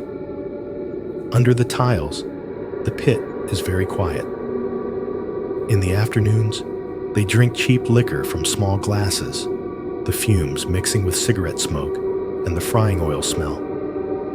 Cards slap onto the table. Wei curses when he loses. May laughs when she wins, sweeping coins toward herself with practiced fingers. Jun cheats just enough to keep himself entertained. Lan sits in a corner sometimes, mending clothes, her needle flashing in and out of fabric while she listens to the rhythm of the house. Their laughter rises and falls. Footsteps cross back and forth. From the street, if anyone listens, the sounds are of an ordinary, crowded home. Clatter, argument, the burst of music from a radio. No one walking by would guess that beneath the table where cards are being dealt lies a space packed with still forms. That the jokes being told pass through air that has been heavy with screams. At night, the other life begins, the one that feeds the first. Targets are brought in. A man with a folder of contracts, another with a suitcase of samples, a woman whose perfume fills the room like a spell. The same patterns, the same stages. Greeting, hospitality, drug or force. Then the sickening pivot into violence. The house absorbs new sounds and then buries them. Above, the group's daily rituals continue. Below, the number of the silent grows. It is not entirely smooth. Even in a den built on denial, small fractures appear.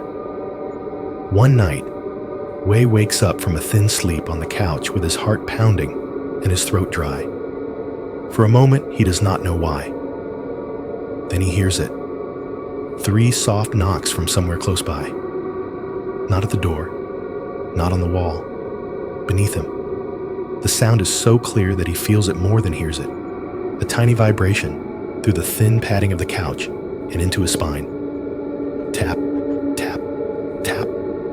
He sits up fast, sweat cold on his back. The room is dark, the heater's orange coil the only glow. He holds his breath, listening.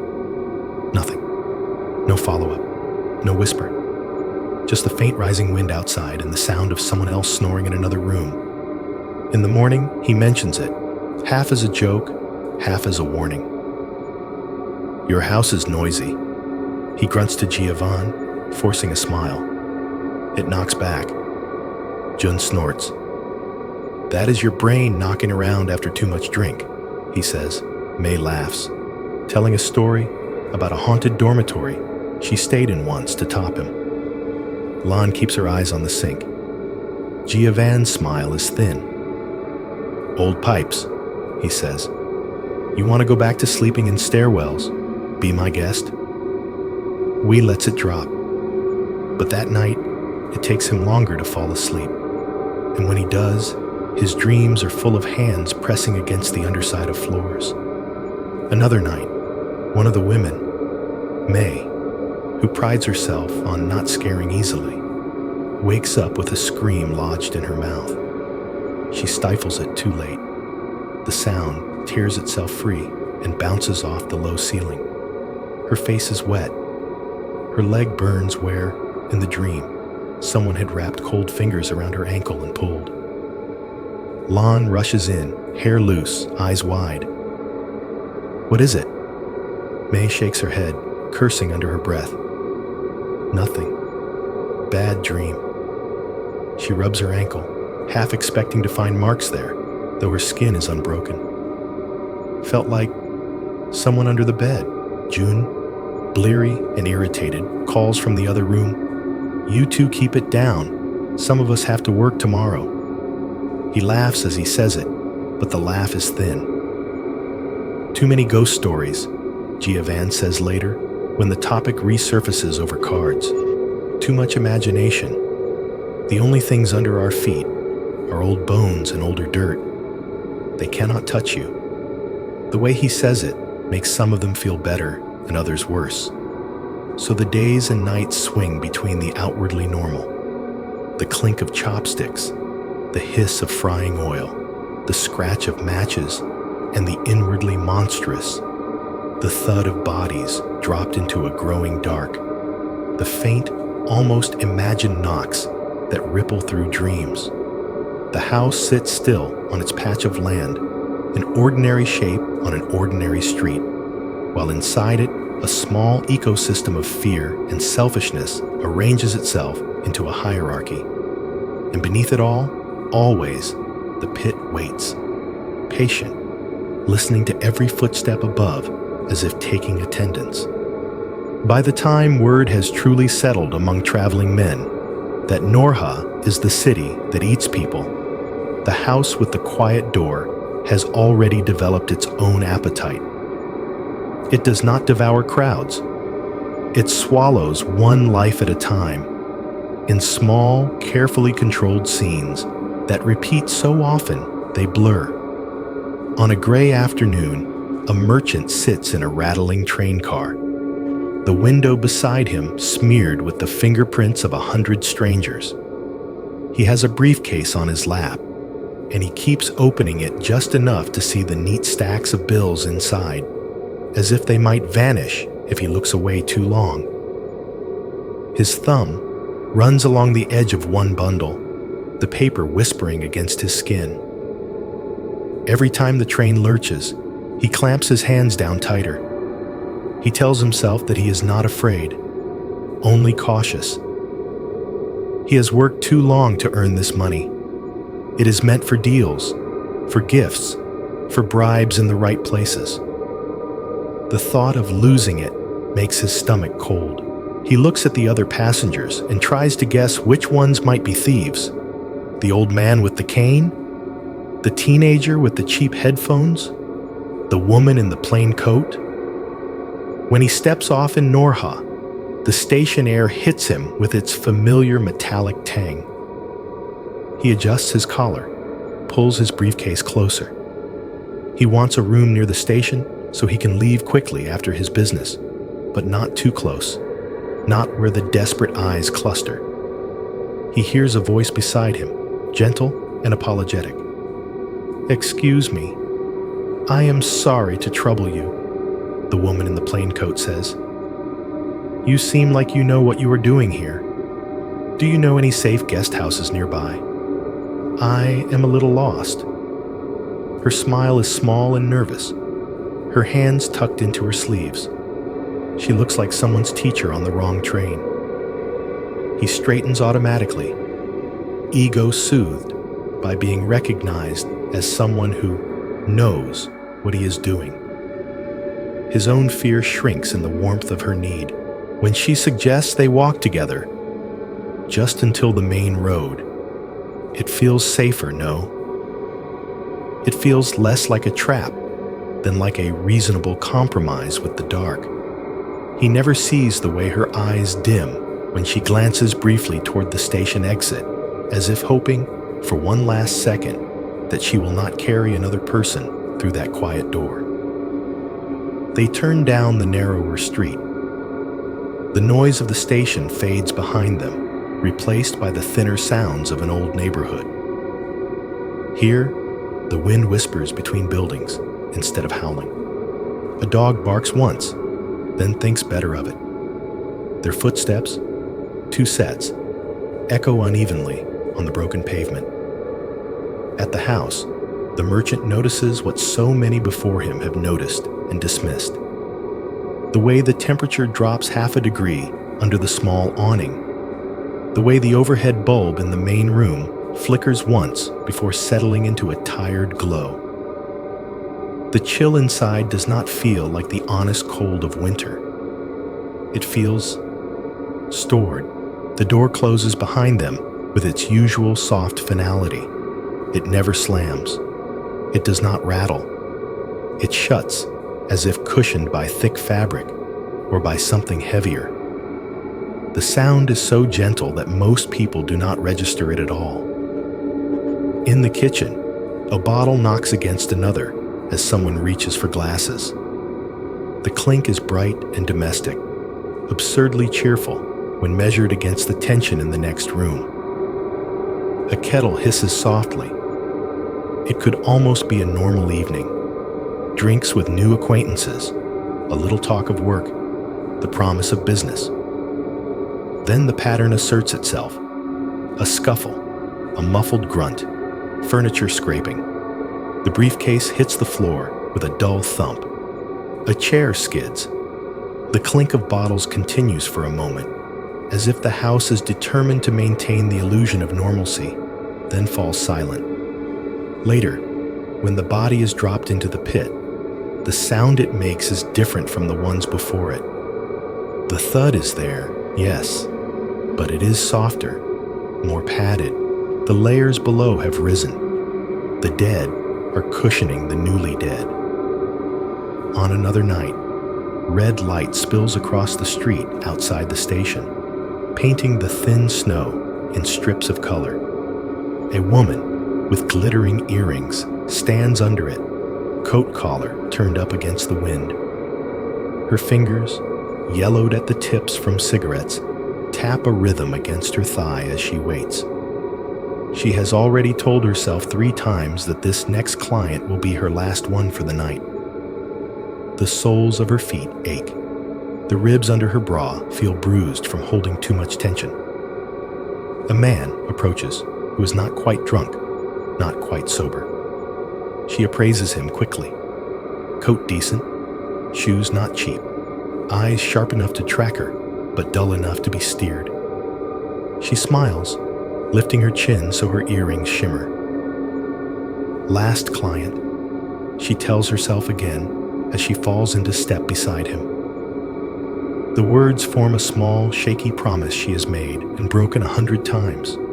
The streets narrow as they walk. The red light from the station fades. They turn into a quieter lane where the lamps are thin and the shadows thick.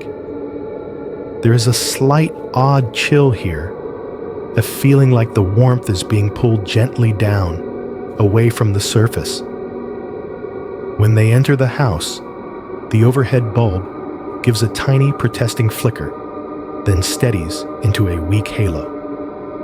She notices the cold underfoot, the way one particular patch of floor seems to drink the heat from her shoes. It feels like standing over a vent that breathes the wrong way. She shifts her weight, steps aside. The sensation follows a fraction of a second longer than it should, like a hand dragging along the sole of her foot. The door clicks shut behind them, softly. The sound of bottles in the kitchen plays its ridiculous domestic counterpoint to the rising tension in her chest. When it happens, it is sudden and perfunctory. There is always a moment when a client becomes a victim, when the arrangement they thought they agreed to turns into something else entirely. Hands that were supposed to touch begin to hold. Arms that were supposed to support begin to trap. Her voice, trained to coax and distract, breaks into a wordless cry that never makes it beyond the walls. In the kitchen, the clink of glass stutters, then stops, as if even the objects can feel the shift. Later, when she is dropped, the pit receives her with its now familiar embrace. The sound is more a dull, thick thump than a fall. The layers underneath have grown. The floor above, built on boards and fear and careful lies, adjusts almost imperceptibly. The changes are small at first. only someone who lives inside the house would notice. A table that once sat level now tilts a breath in one direction. A chair wobbles where it used to stand firm. A glass left near the edge of the table, untouched, will begin over the course of minutes to drift, almost invisibly, toward the low side, its base whispering across the wood. "Old house," June mutters when his drink ends up on the floor one evening, liquid spreading in a slow, accusing puddle. Whole place is sinking. "No," Giovan says, lighting a cigarette. "The ground is just getting used to us." No one laughs. The house begins to offer other, smaller anomalies, the kind that might be blamed on old wiring or bad reception in any other place. One afternoon, when the work of the day has not yet begun, Wei fiddles with the radio on the shelf. It is an aging, boxy thing, more plastic than metal, that usually pulls in 2 or 3 scratchy local stations. Music heavy with static, news that sounds like it is being read from the bottom of a well. Today, every familiar frequency is nothing but white noise, a steady, hissing sea. He turns the dial slowly, eyes half closed. For a moment, the static clears. A voice emerges.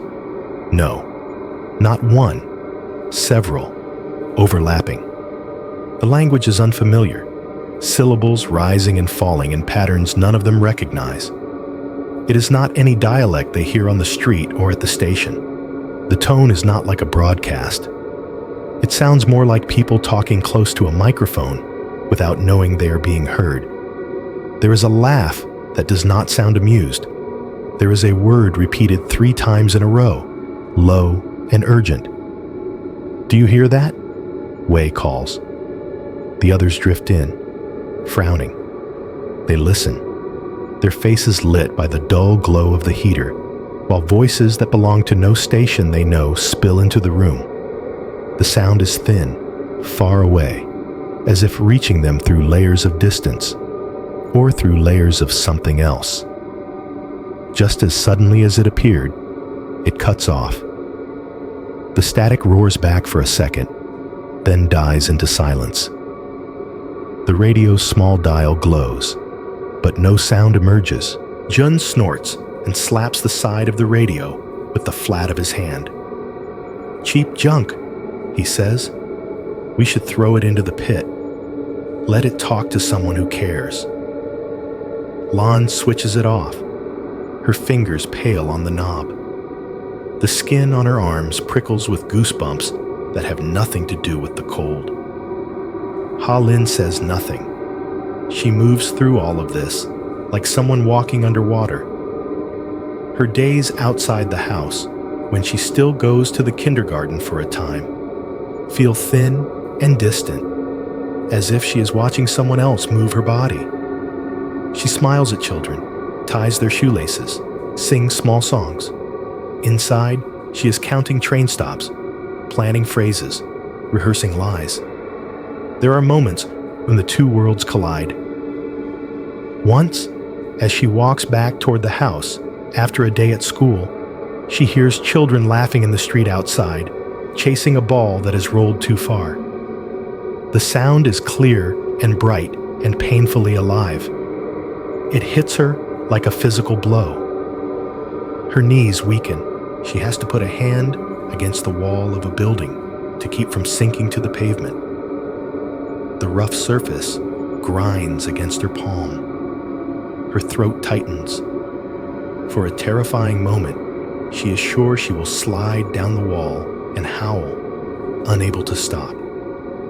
Instead, she presses her forehead briefly against the cold brick, breathes in and out until the laughter passes, until the children's footsteps recede. Only when the street is quiet again does she straighten. The house with the quiet door waits at the end of the road, its windows blank, its floor slowly sinking by fractions of inches into the earth, as if it has always known that everything above it is temporary. Outside the house, The city was slowly learning its own name all over again. Norha had always been just a place on schedules and in ledgers, a dot on railway maps where trains stopped to cough out steam and people. Now, in conversations far beyond its streets, it began to change shape. In cheap restaurants along other lines, on overnight buses, in smoke-thick tea shops, the word took on a weight it had never carried before. "Do not go to Norha," men said, leaning in over chipped cups. "That city eats you." At first, it was only a few voices, mostly the ones who knew someone who had disappeared there. A merchant's cousin, a driver's brother, a woman who used to send money home and then did not. The missing had no single face, no single story, but the absence they left behind was similar enough that the stories started to rhyme. Newspapers, the thin gray kind people folded into their pockets and forgot on trains, began to reflect that unease. At the beginning, the articles were small, tucked between reports of factory accidents and agricultural quotas. "Businessman fails to return from Norha trip." "Family appeals for information on missing daughter." No one linked them.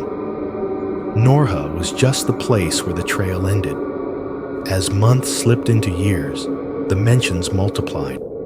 Different papers, different dates, same pattern. Last seen near station in Norha. Boarded train for Norha, never arrived at meeting. Witness reports woman entering side street near Norha station, not seen since. Little black squares of worry printed in ink that rubbed off on fingers.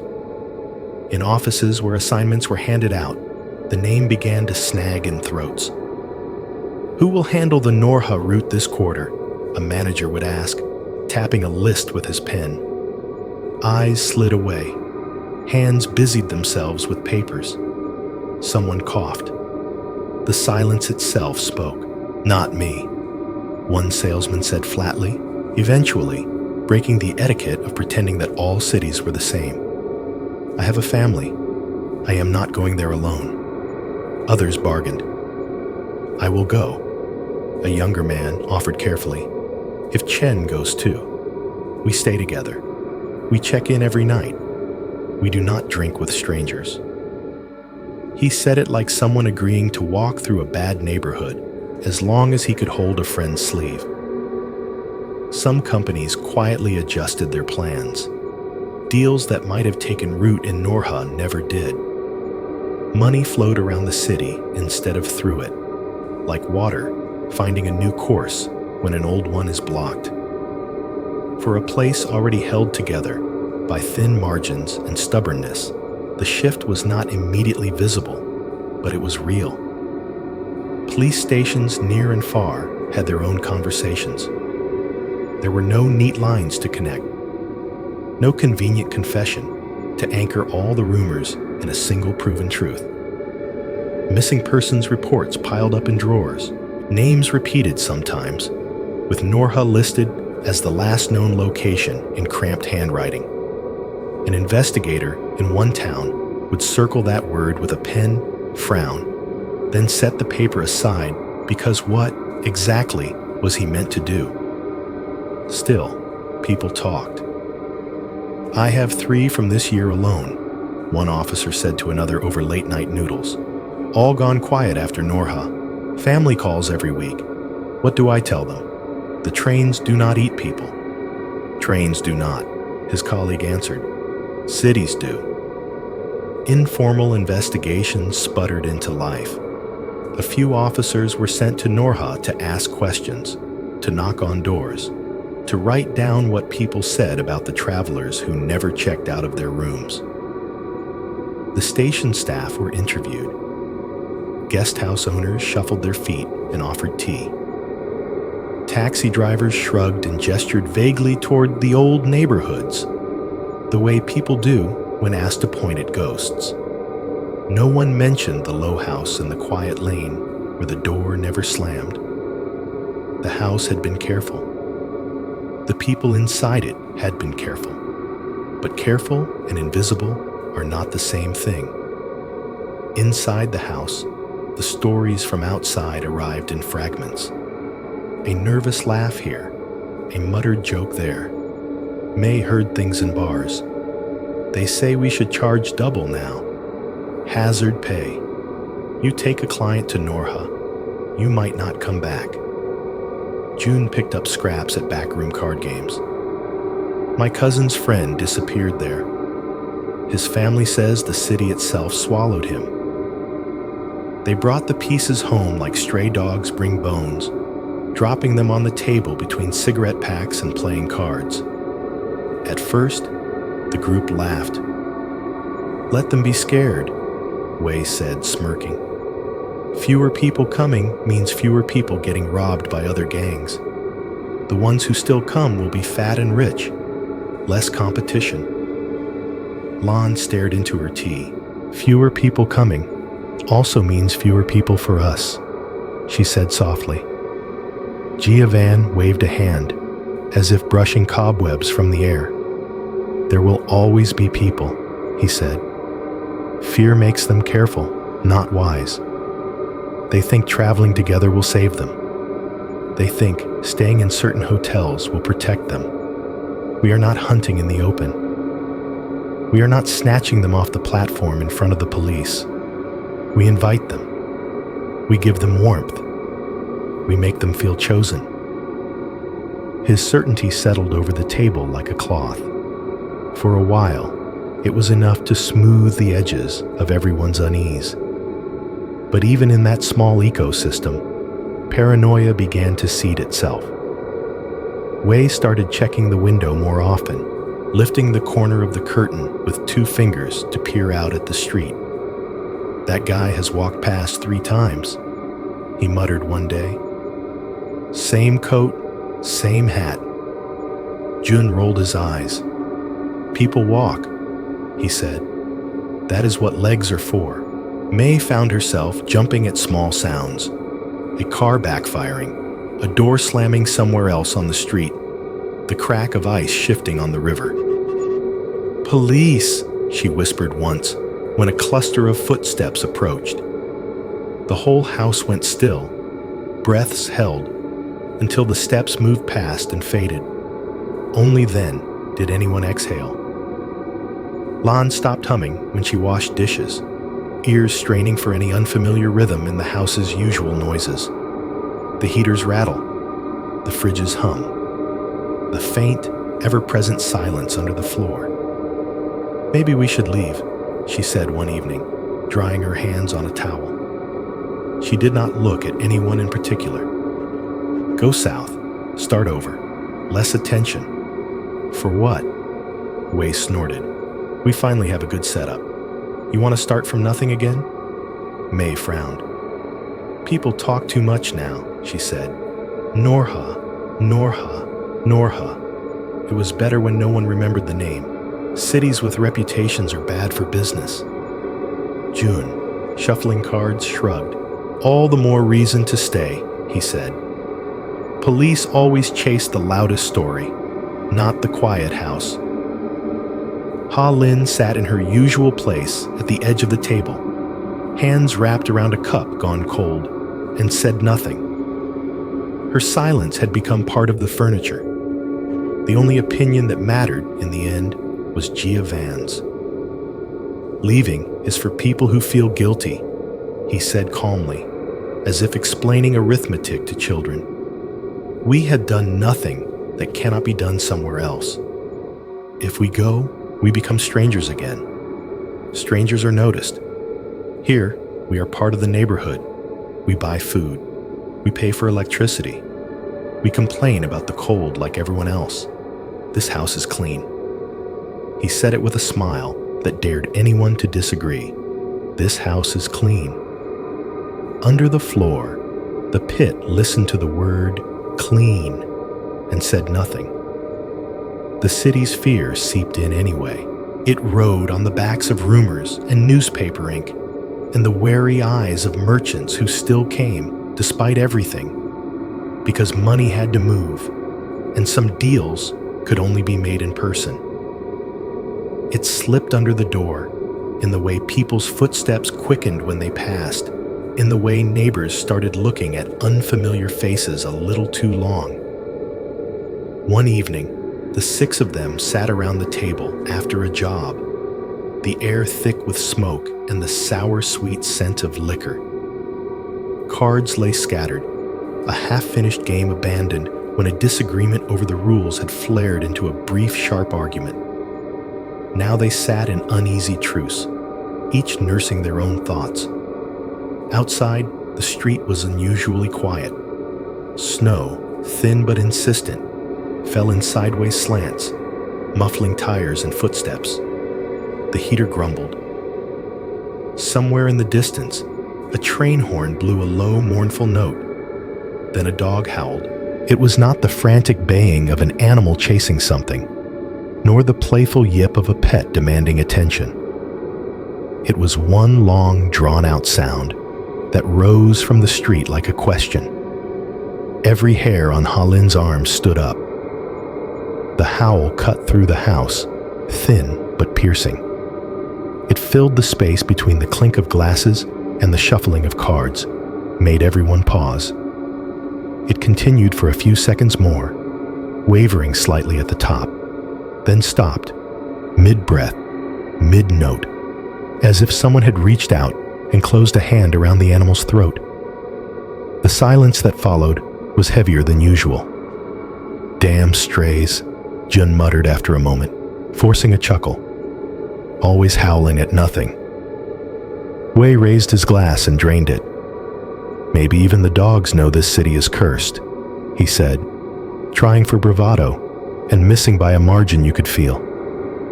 Giovanni smiled, but his eyes flicked, just for an instant, toward the floor. "Superstition," he said. "Dogs howl, radios break, pipes knock. It means nothing."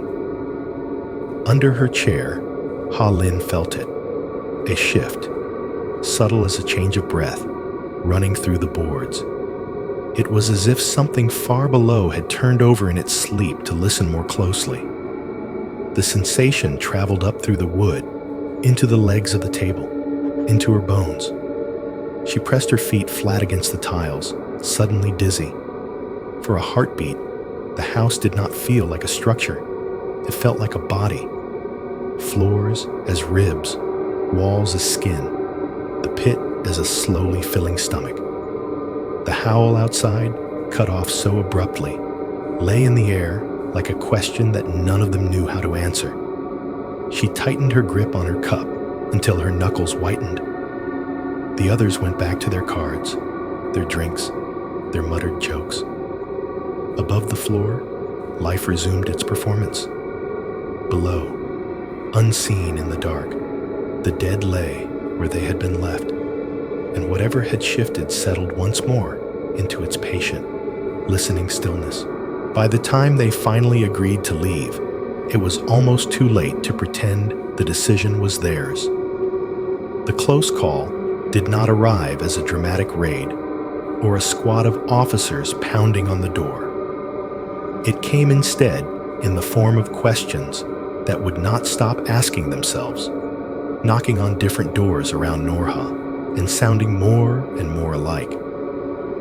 One merchant did not come home, like so many others before him. But his family was the wrong kind of family for this city's old habits. They were not poor. They were not easily ignored. He had a brother who worked at a regional office, a cousin in a small newspaper, a father whose voice still carried in rooms where decisions were made. The family filed the report as everyone did, but they did not accept silence as easily. They called every day. They visited every station along the line in person. They showed photographs to staff, to drivers, to other travelers, until people began to recognize the face in their sleep. His brother came to Norha. He walked the streets near the station with the relentless energy of someone whose grief has not yet settled into resignation. He knocked on the doors of guest houses, slid the photo across counters, watched the owner's eyes for any flicker of recognition. He spoke to taxi drivers, memorizing their routes. He haunted the tea shops, listening to stories of other missing men and sorting them in his mind like cards in a losing game. At the police station, he stayed longer and spoke louder than most. The officers shifted in their seats, caught between sympathy and the practical reality of limited time and endless cases. His persistence worked on them like water on stone. A lieutenant, who might otherwise have let the case drift to the back of a drawer, found himself tracing lines on a map instead, circling Norha again and again in red ink. In one of the cheap bars near the station, a bartender let slip that he had seen the missing merchant leave with a woman in a plain coat. Not one of the regulars under the red light, but someone who looked, he said, like she should be watching children, not coming in here. There were other fragments. A ticket vendor remembered the man asking for directions to a particular older neighborhood. A neighbor in that neighborhood vaguely recalled hearing something heavy being moved late at night, the sound carrying strangely through the cold air. Nothing solid enough to knock down a door, but enough to make the invisible lines tightening around the house feel suddenly much more real to those who lived inside it. June came home one afternoon paler than usual, his quick eyes too wide. "They are talking," he said without his usual mockery, dropping onto a chair. "The police. They asked me if I had seen a man with that face." He mimed the photo's rectangular edges with his fingers. They showed it to the street vendors. They showed it at the station. If they have not knocked here yet, it is because they have not drawn that line. Yet. Wei glanced at the door as if expecting it to pulse. "We should have left already," he muttered. May stubbed her cigarette out with more force than necessary. "Left for where?" she snapped. "You think the next city does not have police? You think we just walk away and the dirt closes over everything polite and neat?" Lon stood at the sink, hands submerged in soapy water, watching the greasy film cling to the basin's edge. "Maybe," she said quietly. "We do not wait until they decide for us." Ha Lin, at the table with her untouched tea, felt every word like a small stone added to a pile on her chest. The idea of leaving the house had seemed impossible once. Now, it felt like the only way to keep breathing. For the first time in years, Gia Van did not dismiss the suggestion out of hand.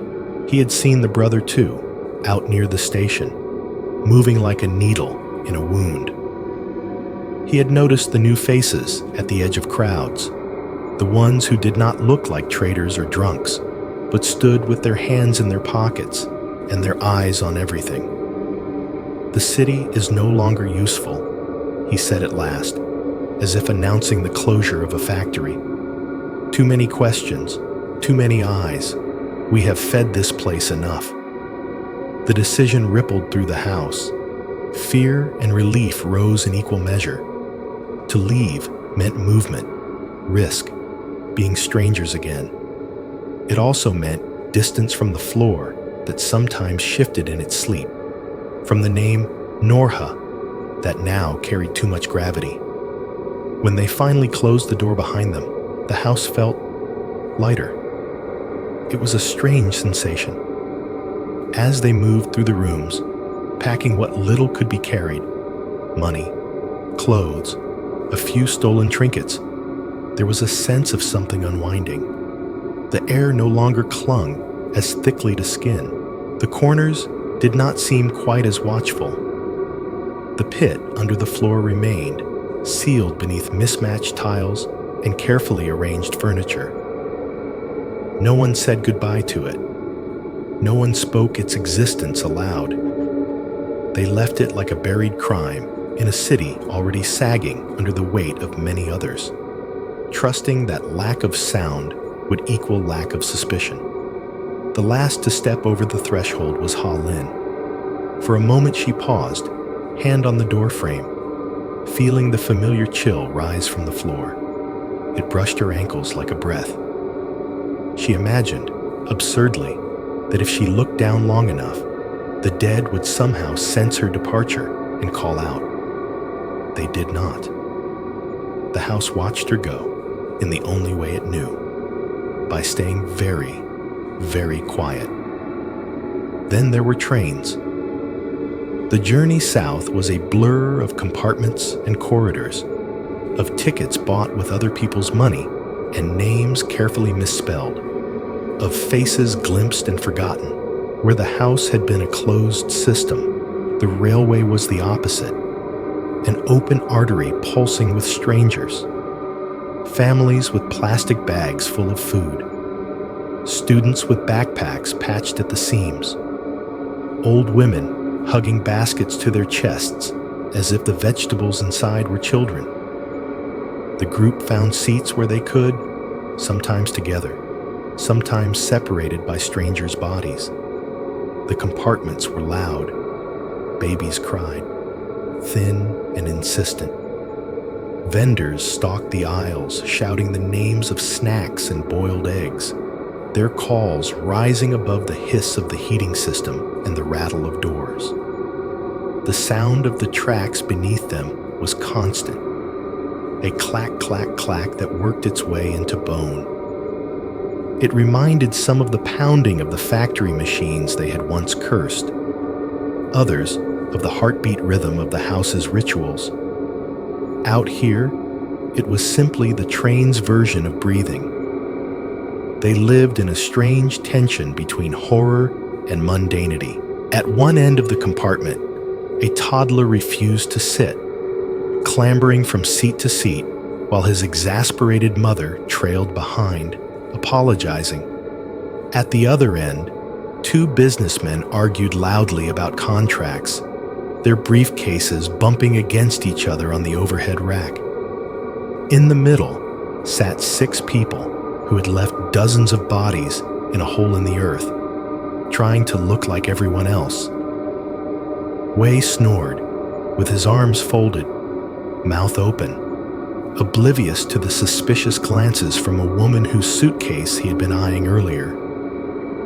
Jun leaned in the corridor, accidentally brushing against pockets, fingers practiced, watching for the small stiffening that meant someone had noticed his touch.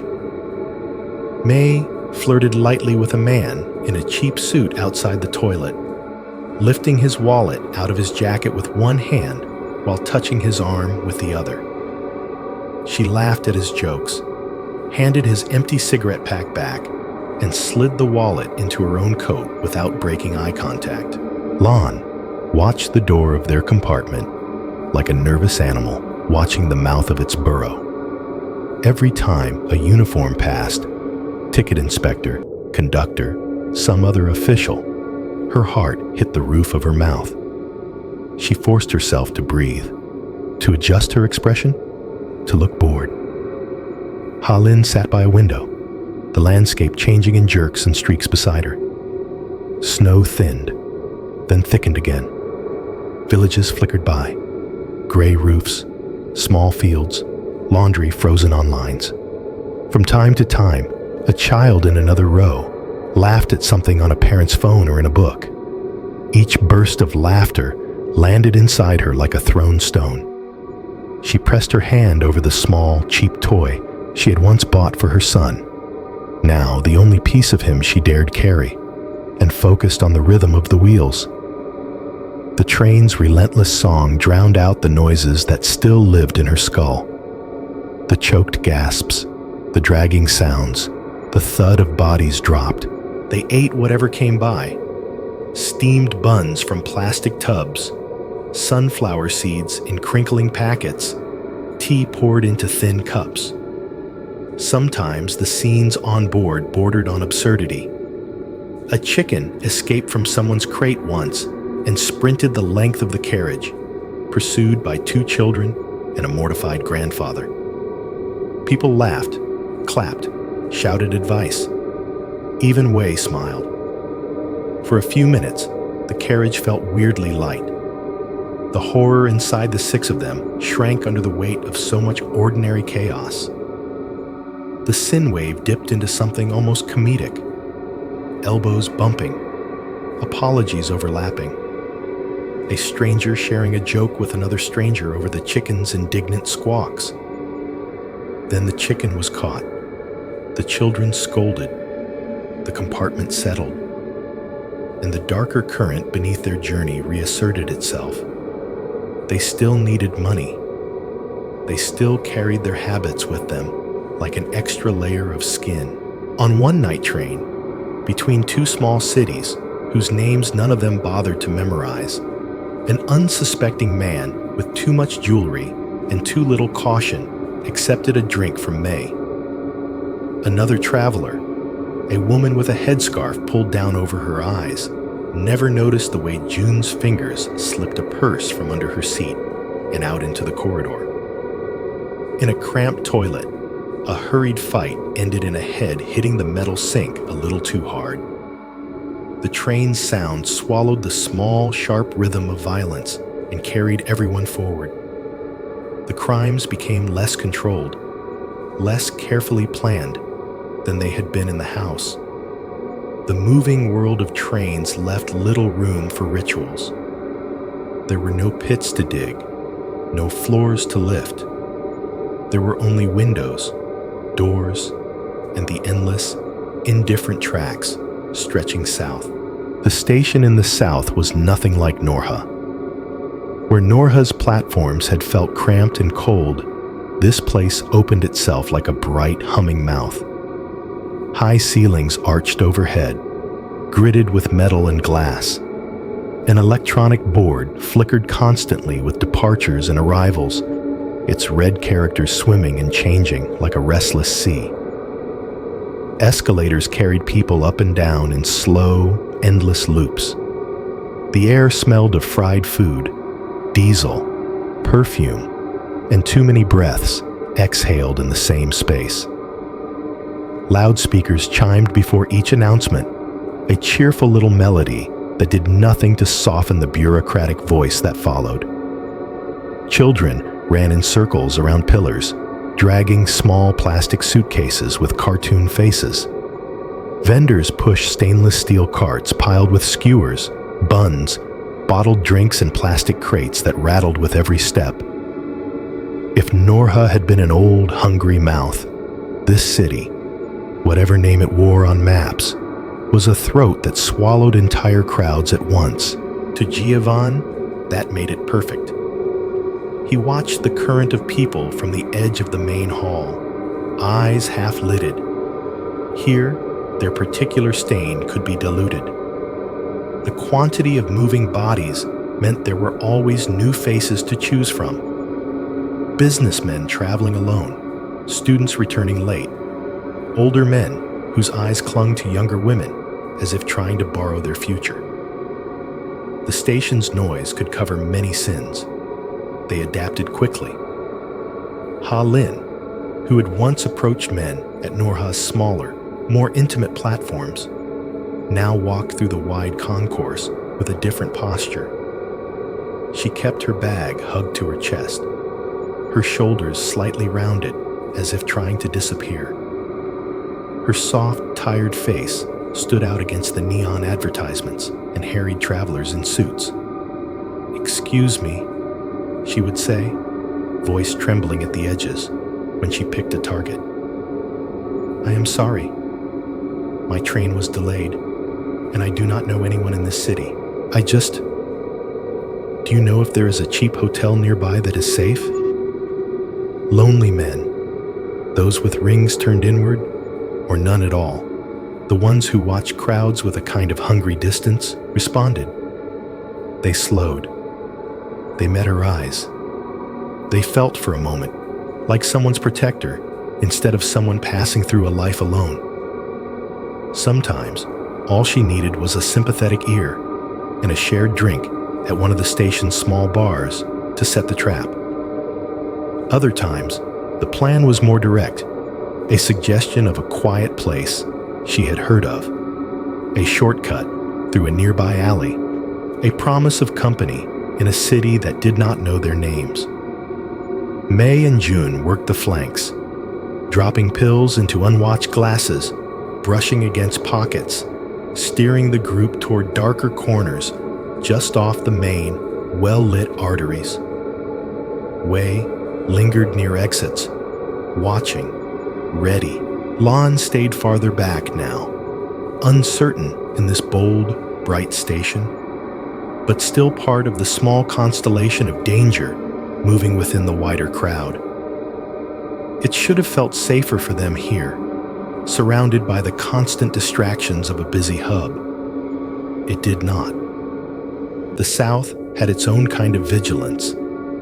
This station had cameras, small black domes hanging like insects from the ceiling. It had uniformed officers who did not spend all their time smoking outside, but actually walked the halls in pairs, eyes scanning more than just tickets. Still, for a while, things went smoothly enough that the group's edges loosened. They took money, jewelry, passports. There were a few quick, ugly encounters in alleys that smelled of grease and old rain, victims left dazed and bruised, too ashamed or disoriented to file immediate complaints. The crimes were crumbs compared to the feast they had left behind in Norha. The night that changed everything began like the others. The station buzzed with the peculiar energy of late evening, when some people were hurrying to catch the last trains, and others were settling into the idea of sleeping on benches. Fluorescent lights burned overhead in long humming rows, throwing everything into a sharp, almost surgical clarity. Their chosen mark stood at a high table in a corner bar area. A man in his 30s, perhaps, in a dark jacket that had seen better days. He held a beer in one hand, his eyes on a television broadcasting news no one listened to. The same footage of officials shaking hands on an endless loop. A wheeled suitcase sat by his leg, one strap worn thin. He had the aura of someone between places in more ways than one. Ha-Lin approached him with her practiced hesitation. "I am sorry," she began, fingers twisting the strap of her bag. "Do you know if this bar is open late? My train? They delayed it, and I am not sure where to wait." He looked at her, then at the half-empty bar. His expression flickered through caution, curiosity, and something like recognition. "Delayed?" he asked. "Which line?" She named one of the major routes she had seen on the board. They chatted. His accent marked him as from another province. He talked a little, enough to show the loneliness worn into his sentences. She listened just enough, her responses small, her eyes downcast in the right moments. May drifted closer, laughing with someone else, but listening with one ear. Jun hovered at the edge, pretending to examine the menu posted on the wall. Eventually, as planned, the man agreed to one drink with her while waiting, something to make the delay feel less like punishment. It was easy to let that one drink be the one May slid toward them, smiling brightly, saying she had ordered too many by mistake. The pill was already dissolving in the glass. He lifted it, sniffed it, laughed at something Ha-Lin said about bitter beer. Then, as the rim touched his bottom lip, something in his eyes sharpened. He paused. The glass hovered, tilted, then lowered again slowly. "Wait," he said, not loudly, but with a new weight. He looked down into the drink, then up at May, then at June near the menu, then back to Ha-Lin. His gaze moved too quickly, taking in all the wrong things. In another station, in another part of the country, He might have been too tired to notice. Here, maybe he had heard one rumor too many. Maybe he had watched one too many pamphlets warn travelers about cooperative thieves. "Why is there residue on the rim?" he asked suddenly. His voice rose. The words landed hard in the small space. The bar went quieter. May smiled too fast. "Cheap soap," she said. "They wash the glasses badly here. You should complain." He did not smile back. His hand snapped out, faster than anyone expected, grabbing her wrist. With his other hand, he pushed the glass away from himself. It toppled, spilling its contents across the counter. The smell of alcohol rose sharply as it spread, pale foam bubbling. June moved on instinct, reaching for the man's arm, trying to twist it away from May. The man reacted like someone who had been in fights before. The stool scraped back. His suitcase tipped, wheels spinning helplessly. A shout tore itself from his mouth. Not the panicked cry of a drunk, but a clear, single word. "Police!" Chairs screeched against the floor as other patrons turned. The bartender swore. Somewhere nearby, a baby began to cry, sensing the shift in tone. The scuffle grew messy in an instant. June's hand slipped on the wet counter. May tried to wrench her arm free, cursing. The man's elbow connected sharply with someone's rib. Ways, rushing in late, eliciting a grunt. Ha-Lin stood frozen for a heartbeat, then reached out as if to calm, to soothe, to rewind the moment back into safety. It was already too late. Two uniformed officers stepped into the bar area as if conjured. They had been standing not far away, watching the crowd with the casual alertness of men who knew this station's patterns. The shouted word, "police," had snagged their attention like a hook. "Enough!" one barked, voice cutting across the clamor. His hand went between bodies, finding June's shoulder, yanking him back. The other officer took hold of the complaining man, separating him from May's grip. "What is happening?" the first officer demanded, eyes flicking from face to face. "He tried to drug me," the man said hoarsely, pointing at the spilled drink, then at May, and by extension, the cluster around her. Them. Something was in the glass. "Lie!" May spat, but her voice did not have its usual swagger. The second officer sniffed the spill, frowned, motioned to the bartender. "Get a cloth. No one else drinks from that tap until we check," he said, then straightened. "All of you, come with us." Hands closed on wrists and jacket collars. There was no opportunity to slip away into the crowd, no dark corner to vanish into, as in Norha's older streets. Cameras watched from above. Uniformed backs blocked exit paths. Ha-Lin felt a rough hand close around her arm. Not cruel, but firm enough that she understood resistance would only tighten its grip. Her eyes met Giovan's across the brief, chaotic distance. For once, his face showed surprise. Not wild panic, but a quick, cold recalculation. They were walked through the bright station like any other criminals caught in a small, stupid act. People stared. Someone whispered. A child asked too loudly, "Mama, what did they do?" and was shushed. The police office inside the station was a block of harshly lit order tucked behind sliding glass doors. Inside, the air lost the smell of food and travel and took on the scent of paper, ink, and tired authority. Fluorescent lights buzzed overhead. An electric drone that burrowed into teeth. Metal chairs scraped as people were directed where to sit. A fan in the corner oscillated lazily, moving air that did not feel any fresher. They were separated, then sat within sight of one another. A low counter with glass dividers ran along one wall. behind which officers worked at desks cluttered with files.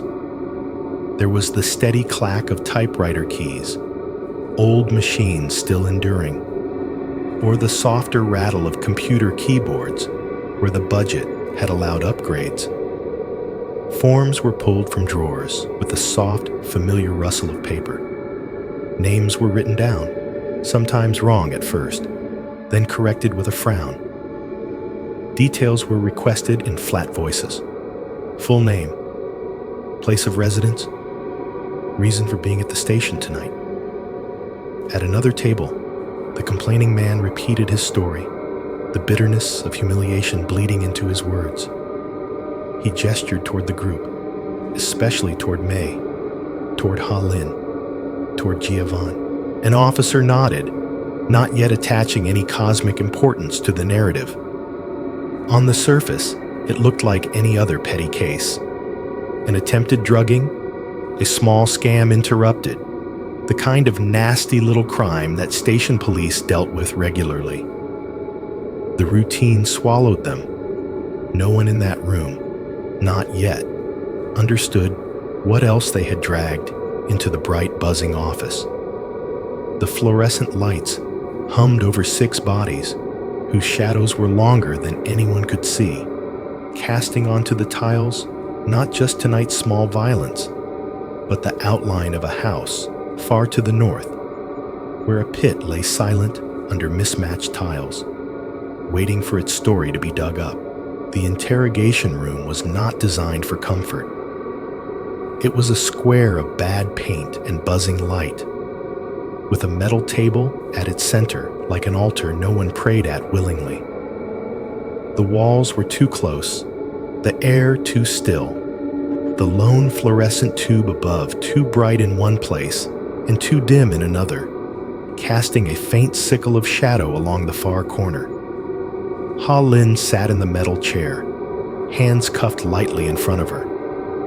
The metal was not tight enough to bruise, but firm enough to remind her that every movement was permitted, not chosen. Her wrists had a faint tremor she could not fully control. Her body hurt. The cramps had started on the train, a deep, dragging pain low in her abdomen that she had tried to ignore. Now, under the harsh lights and the weight of the officer's eyes, the ache seemed to root itself deeper, sending dull waves of pain through her hips and lower back. Each pulse felt like a reminder that she was still alive in a place built to break that fact down into forms and case numbers. An officer sat across from her, sleeves rolled to his elbows, pen in hand. Another leaned against the wall by the door, arms folded. They were not cruel, not yet. They were tired. Their questions carried the rhythm of routine. Name? She answered. Her voice sounded small in the room, as if it had to cross an ocean to reach their ears. Age? Occupation? She hesitated, just a fraction of a second, before saying, teacher. The word felt like it belonged to someone else now, a stranger she faintly remembered. The officer's eyebrows flicked up, just briefly, before settling back into their neutral lines. He wrote it down. Explain what happened tonight, he said, not unkindly, not kindly either. From the moment you entered the station bar. She stared at his pen, at the way it moved over the paper in small, decisive strokes. She knew how this story went. It was the small crime story. Woman involved in a drugging scam. Gang working the station. She could confess to that, take her punishment, and a piece of the truth would lie quietly beneath the rest, untouched. A cramp twisted through her abdomen so sharply that she swallowed a sound. She shifted on the chair, metal scraping the floor. The officer glanced up. Are you unwell? She paused, mind skidding over the edge of something she had not planned. The room swayed very slightly. Her thoughts, usually so carefully caged, pressed against their bars. She thought of her son. She thought of the house in Norha. She thought of a floor that sometimes felt like it was breathing. She wet her lips. I need a sanitary pad. The words felt oddly loud, like an announcement. The officers both blinked, momentarily pulled out of the script they knew by heart. The one at the table cleared his throat. Now? Yes. Her cheeks burned. Please, It is my time. I was not prepared. I am bleeding. The officer at the door shifted his weight, suddenly awkward, as if the mention of blood not caused by violence embarrassed him more than any bruised face would have. The one at the table nodded quickly, almost apologetically, as if he had personally failed to anticipate that women's bodies existed in this room. Wait here, he said, as if she had a choice. The door opened with a metallic click, letting in for a second the murmur of the outer office. Phones ringing, another prisoner raising his voice, the low murmur of tired men. Then it closed again, leaving her alone with the other officer, who now looked everywhere but at her. The cramps kept rhythm with her heartbeat. Somewhere in the building, a door slammed. Somewhere else, a typewriter clacked. Her mind felt like a tunnel with a single point of light at the far end. When the door opened again, the officer returned with a small, crinkling plastic package in his hand. He slid it across the table toward her, perhaps grateful for a tangible act of basic human decency to perform. Here, he said, there is a bathroom down the hall. We will uncuff one hand. Do not try anything foolish. She nodded. One cuff was unlocked, the chain clinking softly. The pain in her abdomen flared with each step as they escorted her down the corridor. But the walk gave her something precious, a brief look at the world beyond the room. Fluorescent lights hummed overhead in a long line, some flickering, some steady. Officers moved through the hall in a tired choreography, carrying files, cups of tea, frustration. Somewhere a man laughed too loudly. Somewhere else, someone cursed under their breath. In the small bathroom, alone, she leaned her forehead against the cool tile for a second longer than necessary. The pad in her hand felt absurdly fragile, thin protection against a very ordinary kind of bleeding. She took care of herself mechanically, the way she had in school bathrooms, in crowded homes, and once in a bus station years ago. The routine steadied her. When she came back to the interrogation room and sat down again, the plastic wrapper still crinkled faintly as she turned it over once more in her fingers before setting it aside. The officer at the table cleared his throat again. His eyes, when they met hers now, held a trace more humanity. A woman asking for a sanitary pad was not the hardened, faceless criminal they were used to dragging in for drunken fights and pickpocketing. She was small, pale, a little nauseous looking. Someone's wife, someone's mother, someone who might teach small children their letters. All right, he said, let us go back. You were in the bar. You met the man. I am carrying something big. She did not mean to interrupt, but the words slid out, low and firm, before his next question could take shape. He blinked. What? Her hands, cuffed again now, rested on the table. She could feel the cold metal against her skin, the faint tackiness where her palms had begun to sweat. Her gaze dropped to the small plastic-wrapped pad beside her, then lifted slowly to meet his. I am carrying something big, she repeated, voice steadying as it went. If I say it, I will die. But you, she swallowed. You will become heroes. The room changed. It did not move, but the air inside seemed to thicken, as if someone had quietly closed an extra door. The officer's pen stopped halfway through a stroke. The man at the door straightened, uncrossing his arms. "Explain," the one at the table said carefully. She shook her head once. "Not to you." There was no contempt in it, only a tired certainty. "I need to speak to someone, higher, your chief, or someone who can decide what to do with what I say. You do not understand how many dead people I am talking about." The officer's jaw tightened. Normally, demands like this would be brushed off, laughed at. Everyone in custody thinks their story is special. But something in her tone, in the way she sat, very still now, as if bracing herself against an unseen impact, made him hesitate. "How many?" he asked, almost against his own better judgment. She looked down at her knuckles, at the faint ink smudge where a child had once scribbled on her hand with a marker that would not wash off. The memory flickered and vanished. "More than 20, she said.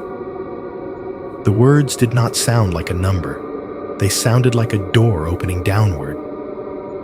At that exact moment, a fluorescent bulb in the corridor outside gave a sharp, insectile buzz and flickered. The light in the room stuttered, jumping between brightness levels, briefly turning their faces into a series of ghostly frames. Then it stabilized again, humming louder than before, as if it had swallowed something it could not quite digest. No one commented on it. Both officers felt the hairs on their arms rise. Neither attributed it to anything more than bad wiring, but the timing lodged itself in the back of their minds. "More than 20 what?" the officer asked, though he already knew the answer. His pen hovered uselessly above the paper. "Bodies," she said. The words sat heavy and ordinary between them. "In Norha, in a house not far from the station, under the floor. Men and women, merchants, prostitutes, travelers, people who never went home." The officer at the door swore softly. The one at the table leaned forward despite himself. "Start from the beginning," he said, the boredom gone from his voice now. "Tell me everything." She lifted her eyes and, for the first time that night, truly looked at them. Not as guards, not as obstacles, but as the only possible line between her son's bed and the darkness under that mismatched tile. "I will talk," she said quietly, "but I want it recorded. I want someone in charge to hear it. And I want you to remember that I tried to save enough people to count for something." Outside, the station loudspeakers announced another arrival, another departure. In here, the world shrank to her voice, the scratch of a pen, and the distant, uneasy buzz of a light that had flickered as if the dead had leaned a little closer to listen. The first thing they noticed was how ordinary the address looked on paper. An apartment number, a street name, a district in a northern city whose reputation had already started to shade toward the word cursed in rumors, but which still appeared in official documents as nothing more than a place where people lived, worked, and paid taxes. On the maps, spread out in the southern station office, Norha was a smudge of streets and blocks like any other. On the faces of the officers assigned to travel there, it was something else, a question mark with teeth. They did not send a large team. Too many uniforms tramping down a narrow lane drew the wrong kind of attention. Instead, a small group of detectives and local officers climbed onto the train north with suitcases that rattled faintly from the weight of tools inside. Tape measures, camera equipment, shovels with the handles cut short, plastic sheeting, evidence bags folded like sterile lungs. They carried no rifles, but the air around them felt armed. The journey was long enough for silence to build. Outside the windows, the landscape shifted from the more temperate south to a harder, paler winter. Fields flattened themselves under frost. Rivers grew sluggish under films of ice. Sky and snow started to blur. 20 bodies, one young officer murmured at one point, unable to keep it inside. She said more than 20. The older detective across from him did not look up from the files in his lap. She is either mad, he said, or telling the truth. Either way, we have to see the house. The train rolled into Norha with a squeal of brakes and a sigh of released doors. The station looked smaller than the southern one, older. The paint peeled from its signage, the announcements echoing a fraction of a second too long. The officers stepped out into air that smelled of coal smoke and thin soup. They walked from the station to the address on foot. No sirens, no show. Just a group of men in dark coats, their breath ghosting in front of them, their eyes flicking from door to door, from window to window. The street they entered had the kind of life that makes horror seem unlikely. Children chased a battered ball along the curb, their high voices cutting through the cold. Laundry, gray shirts, faded sheets, hung on lines strung between balconies, stiff in the air, cracking faintly when the wind shifted. An old woman in a quilted jacket sat on a stool by a doorway, shelling peanuts into a bowl. She watched them with the narrow-eyed curiosity of someone who has seen too many comings and goings to be easily impressed. Dogs lay curled in entryways, sunlight thin on their backs. A bicycle leaned against a wall, its chain rusting. Somewhere, a radio played a song from years ago, the melody warbling through static. Here, the detective said quietly, stopping in front of a low, one-story house with peeling paint and a small, tired courtyard. It was just another shape along the row, no more sinister than its neighbors. Laundry lines crossed overhead here too. A cracked flower pot sat on the step, its plant long dead. If you did not know what they suspected lay beneath its floor, you might have walked past and forgotten it within 5 steps. The door was locked, not with anything impressive. An old keyhole, a chain inside. The detective nodded to an officer who stepped forward with a small crowbar. There was a brief, intimate struggle between metal and wood. The pry, the creak, the grunt of effort. Then the chain inside snapped with a dull pop, and the door swung inward, a hesitant hand's width. The hinges groaned like something woken too soon from a long sleep. Dust had had time to settle. The air that spilled out was stale, but not yet rotten. No one had come in here in weeks, maybe months. The small group hesitated on the threshold, not out of fear, exactly, but out of a shared awareness that once they stepped over it, whatever lay inside would stop being rumor and become evidence. "Mask up," the detective said quietly.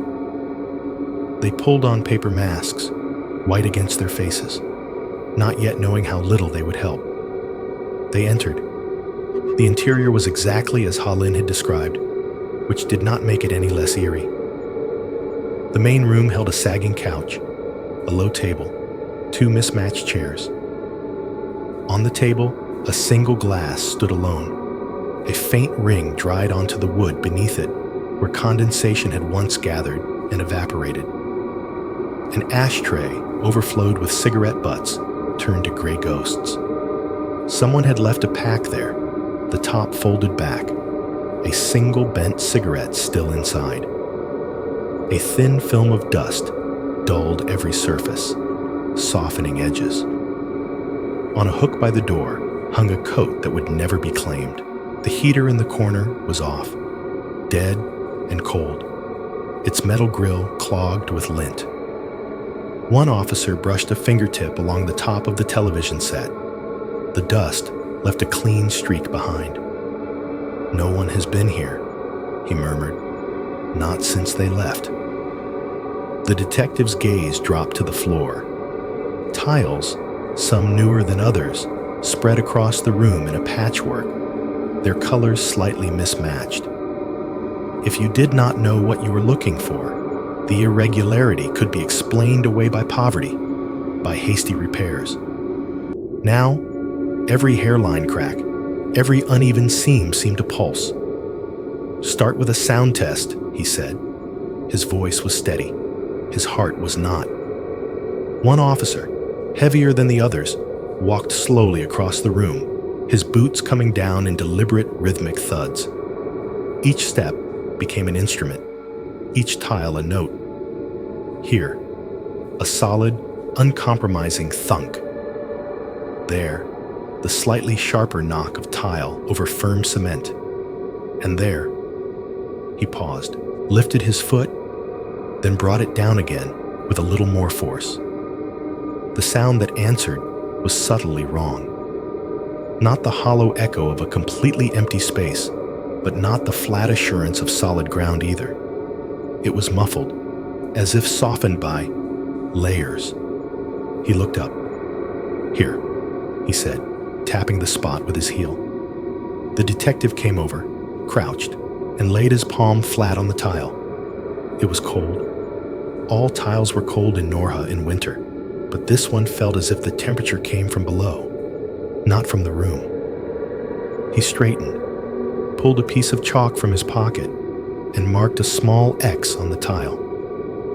2 more officers moved in. They all knew the next part. No one wanted to be the first to suggest it. Plastic, the detective ordered. Cover the couch, the table, everything within 2 meters. They worked efficiently, hands moving faster now that there was something concrete to do. Sheets of clear plastic unfurled with a crackle, draped over the furniture like makeshift shrouds, tape ripped, sticking to fingers, then smoothed down. The sound of it was sharp in the stillness. When the room looked like a crime scene in waiting, the detective nodded to the officer with the sledgehammer. Carefully, he said. We do not know how deep it is. We do not want anything falling in until we are ready. The man hefted the tool. It was an old thing, its metal head scarred from years of breaking things that had once seemed solid. He took a breath, set his feet, and aimed at the marked tile. The first blow landed with a shuddering crack. The sound rang up the walls, into their bones. The tile split cleanly, a jagged line radiating outward. Dust puffed up, chalk and old cement stinging their eyes even through the masks. The second strike shattered the tile fully. Pieces flew, clattering against the nearby boards. Beneath, a layer of rougher concrete showed, pale and gritty. They cleared the fragments aside with gloved hands, revealing the patch of cement. It was not very thick. They could see faint hairline fractures already, spiderwebbing outward. Again, the detective said softly. The sledgehammer came down with a deeper, more resonant thud. This time, the sound was different. It vibrated. Something beneath the concrete seemed to absorb and distort it, turning it into a note that did not belong in any construction manual. A crack opened. A small one at first, just enough to show a black line where no light lived. Dust poured down like gray sand into an unseen throat. The officer swallowed, adjusted his grip, and struck again. The concrete gave a loud, splintering cry, breaking along the previous fracture. A piece the size of a dinner plate caved in, dropping out of sight with a hollow, sickening clunk. For a half second, there was no smell. Just cold air rising, tasting of earth and stone. Then, as if a lid had been pried off a very old, very crowded jar, the other scent reached them. It was thick and layered and ancient, a blend of damp soil, stale air, and the unmistakable, heavy sweetness of rot.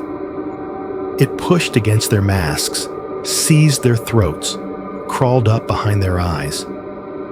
One officer turned away, gagging, hand clapped over his mouth even through the paper filter. The detective forced himself to step closer to the jagged hole, flashlight in hand. His heart hammered against his ribs in a rhythm that matched, perversely, the steady ticking of a clock on the far wall, still working on a battery no one had bothered to remove. He clicked the beam on. The light slid down through the broken opening, cutting a sharp white path into the darkness below. What it struck first was not dirt. It was not clean, empty space. It was shape. Something pale where there should have been only brown. A curve that was not stone. The edge of what might be fabric, flattened against something that might once have been a chest. The terrible music of things giving way continued softly.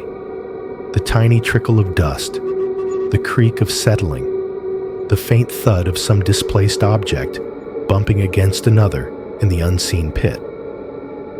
"Get the masks with filters," the detective said hoarsely, not taking his eyes from the hole. "Get more men, and get ready to dig." The house, which had been ordinary from the outside, seemed to inhale. The pit did not reveal itself all at once. It opened in stages, like a mouth learning how to speak. After the first bite of cement fell in and the smell reached them, no one pretended that this was anything but what it was. They fetched better masks, the heavier kind, with filters that pressed a ring into the skin around the mouth and nose. They taped plastic sheeting along the edges of the room and over the doorways, sealing the house in as if it were contagious. In a way, it was. The sledgehammer gave way to smaller tools, crowbars, chisels, careful blows with the blunt ends of axes. The officers worked in shifts, sweat running under their coats despite the cold.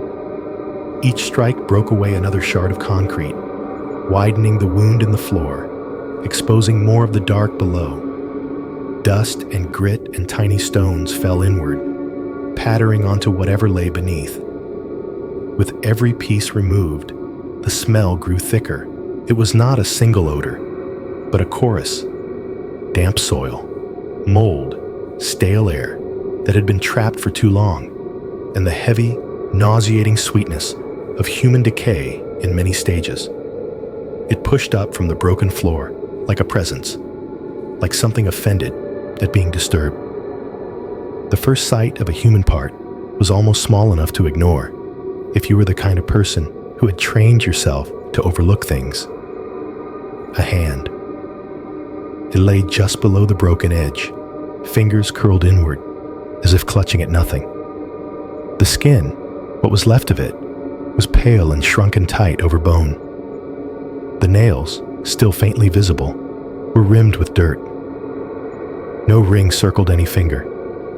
Either there had never been one, or someone had taken it long before. The officer, whose light fell on it, stopped breathing for a second.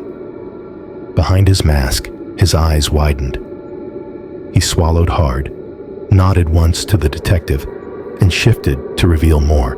As the hole widened, other shapes emerged from the dark, like islands surfacing in a low tide. A jacket sleeve, still mostly intact, the fabric stiff with age and moisture. The exposed curve of a skull, hair matted and clinging to it like seaweed. The blunt, unmistakable line of a shoe. They did not jump in. This was not the time for clumsy heroics. One wrong step, and a living officer could disappear into the tangle, adding new weight to the old. Instead, they fetched ladders and lights.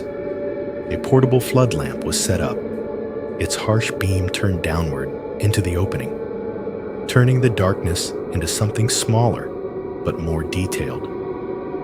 From above, the pit became a cruel cross-section. The top layer was a collage of limbs and clothing, pressed together by time and gravity. Arms lay across torsos that did not belong to them. A leg, still in its trouser, angled up toward the broken boards as if trying to climb. Patches of fabric told stories even now.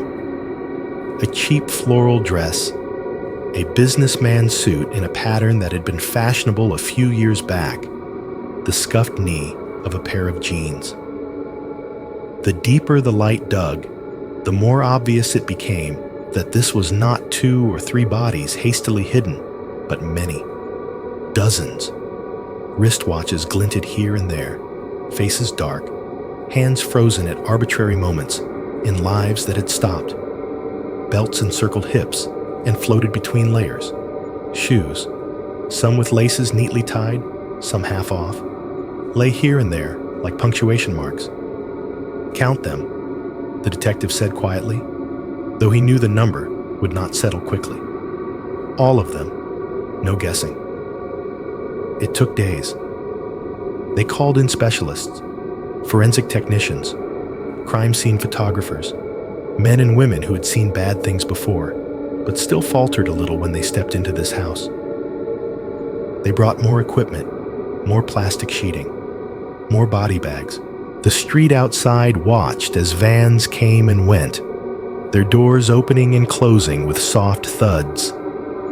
Neighbors leaned on railings, whispering, their voices sharp and hushed. The old woman with the peanuts stopped shelling and simply stared at the doorway, her bowl forgotten in her lap. Inside, the work began. They lowered people carefully into the pit on ladders, each step slow and deliberate.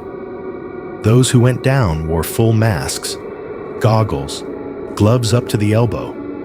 Their boots sank slightly into the layer of partially decomposed material at the bottom, making a thick, obscene squelch that their colleagues tried not to hear. One by one, they uncovered bodies as best they could in the constrained space, separating limbs with more respect than the killers had ever shown. Each time they freed enough of a body to lift it, they signaled. Ropes were lowered, looped around, and then, with a mix of brute force and grim tenderness, the dead were brought back up into the light. Body bags waited, zippers open like mouths. The sounds of the days blurred into a terrible symphony. The zip of those bags closing, teeth meshing smoothly along tracks, enclosing each form. The murmur of names being read from lists as they tried to match clothing, jewelry, and old photographs to what they were finding. The soft, stifled sobs of relatives who had been called in once it became clear what this place was. Out in the makeshift reception area, a woman pressed a shaking hand to her own throat as she recognized a belt buckle, a shirt pattern, a chipped gold tooth. A man dropped to his knees when he saw a briefcase he had once bought for his younger brother. Not all could be identified. 28 of them, in the end, belonged to families who had waited and feared and hoped and finally let their grief harden into a fragile acceptance. Those 28 were given names again in the reports. Their photographs, taken from worn wallets, old wedding portraits, school IDs, were matched to the remains with as much care as science and memory could allow. The others were numbers. Unknown male, aged approximately.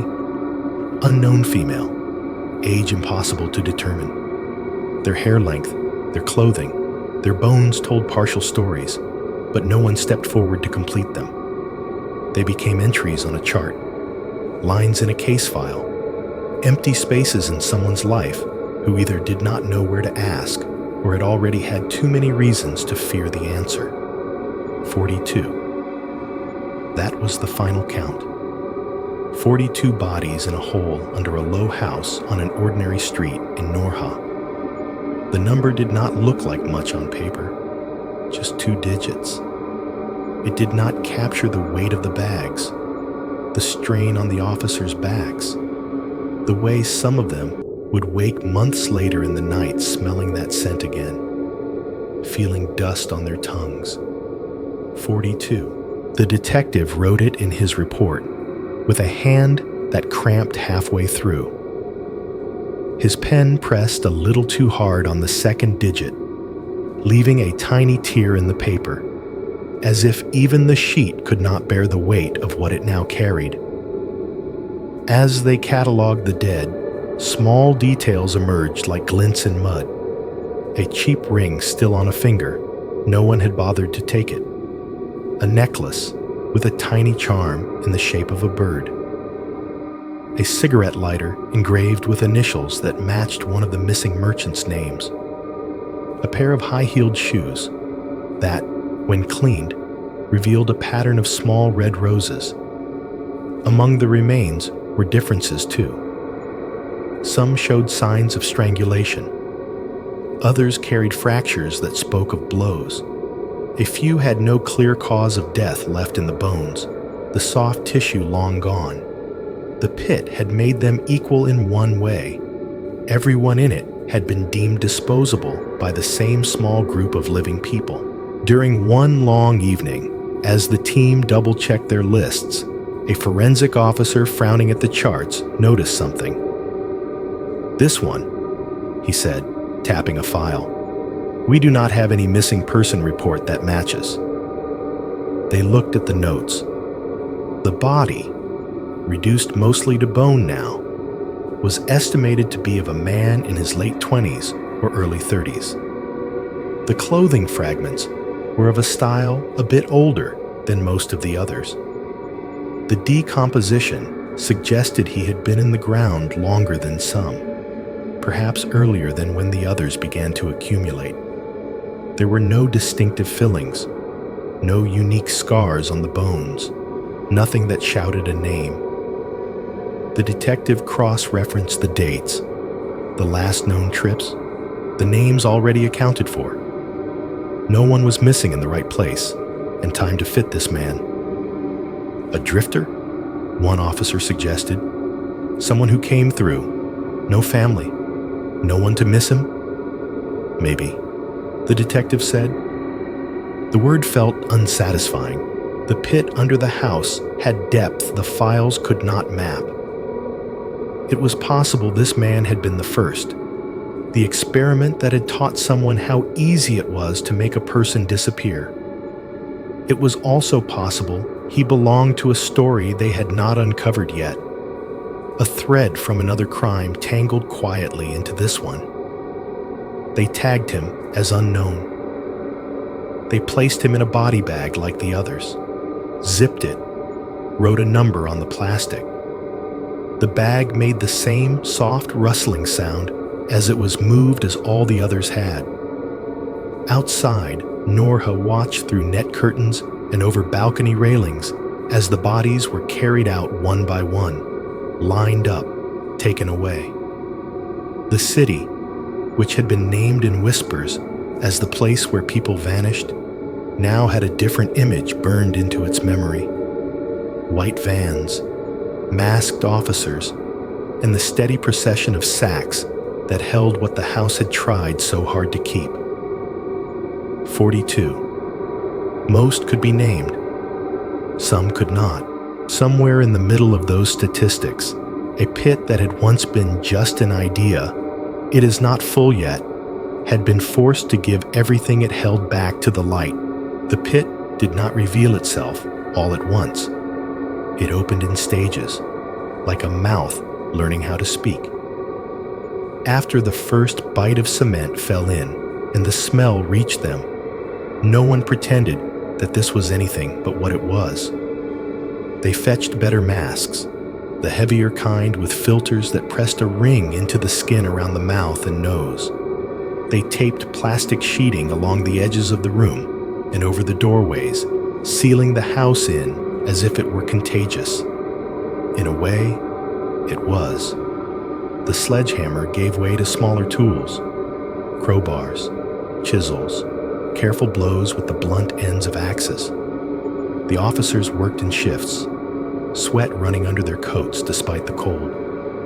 Each strike broke away another shard of concrete, widening the wound in the floor, exposing more of the dark below.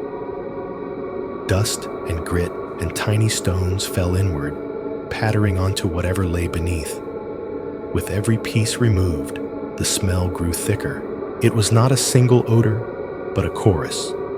Damp soil, mold, stale air that had been trapped for too long, and the heavy, nauseating sweetness of human decay in many stages. It pushed up from the broken floor, like a presence, like something offended at being disturbed. The first sight of a human part was almost small enough to ignore, if you were the kind of person who had trained yourself to overlook things. A hand. It lay just below the broken edge, fingers curled inward, as if clutching at nothing. The skin, what was left of it, was pale and shrunken tight over bone. The nails, still faintly visible, were rimmed with dirt. No ring circled any finger. Either there had never been one, or someone had taken it long before. The officer whose light fell on it stopped breathing for a second. Behind his mask, his eyes widened. He swallowed hard, nodded once to the detective, and shifted to reveal more. As the hole widened, other shapes emerged from the dark, like islands surfacing in a low tide. A jacket sleeve, still mostly intact, the fabric stiff with age and moisture. The exposed curve of a skull, hair matted and clinging to it like seaweed. The blunt, unmistakable line of a shoe. They did not jump in. This was not the time for clumsy heroics. One wrong step, and a living officer could disappear into the tangle, adding new weight to the old. Instead, they fetched ladders and lights. A portable flood lamp was set up, its harsh beam turned downward into the opening, turning the darkness into something smaller but more detailed. From above, the pit became a cruel cross-section. The top layer was a collage of limbs and clothing, pressed together by time and gravity. Arms lay across torsos that did not belong to them. A leg, still in its trouser, angled up toward the broken boards as if trying to climb. Patches of fabric told stories even now.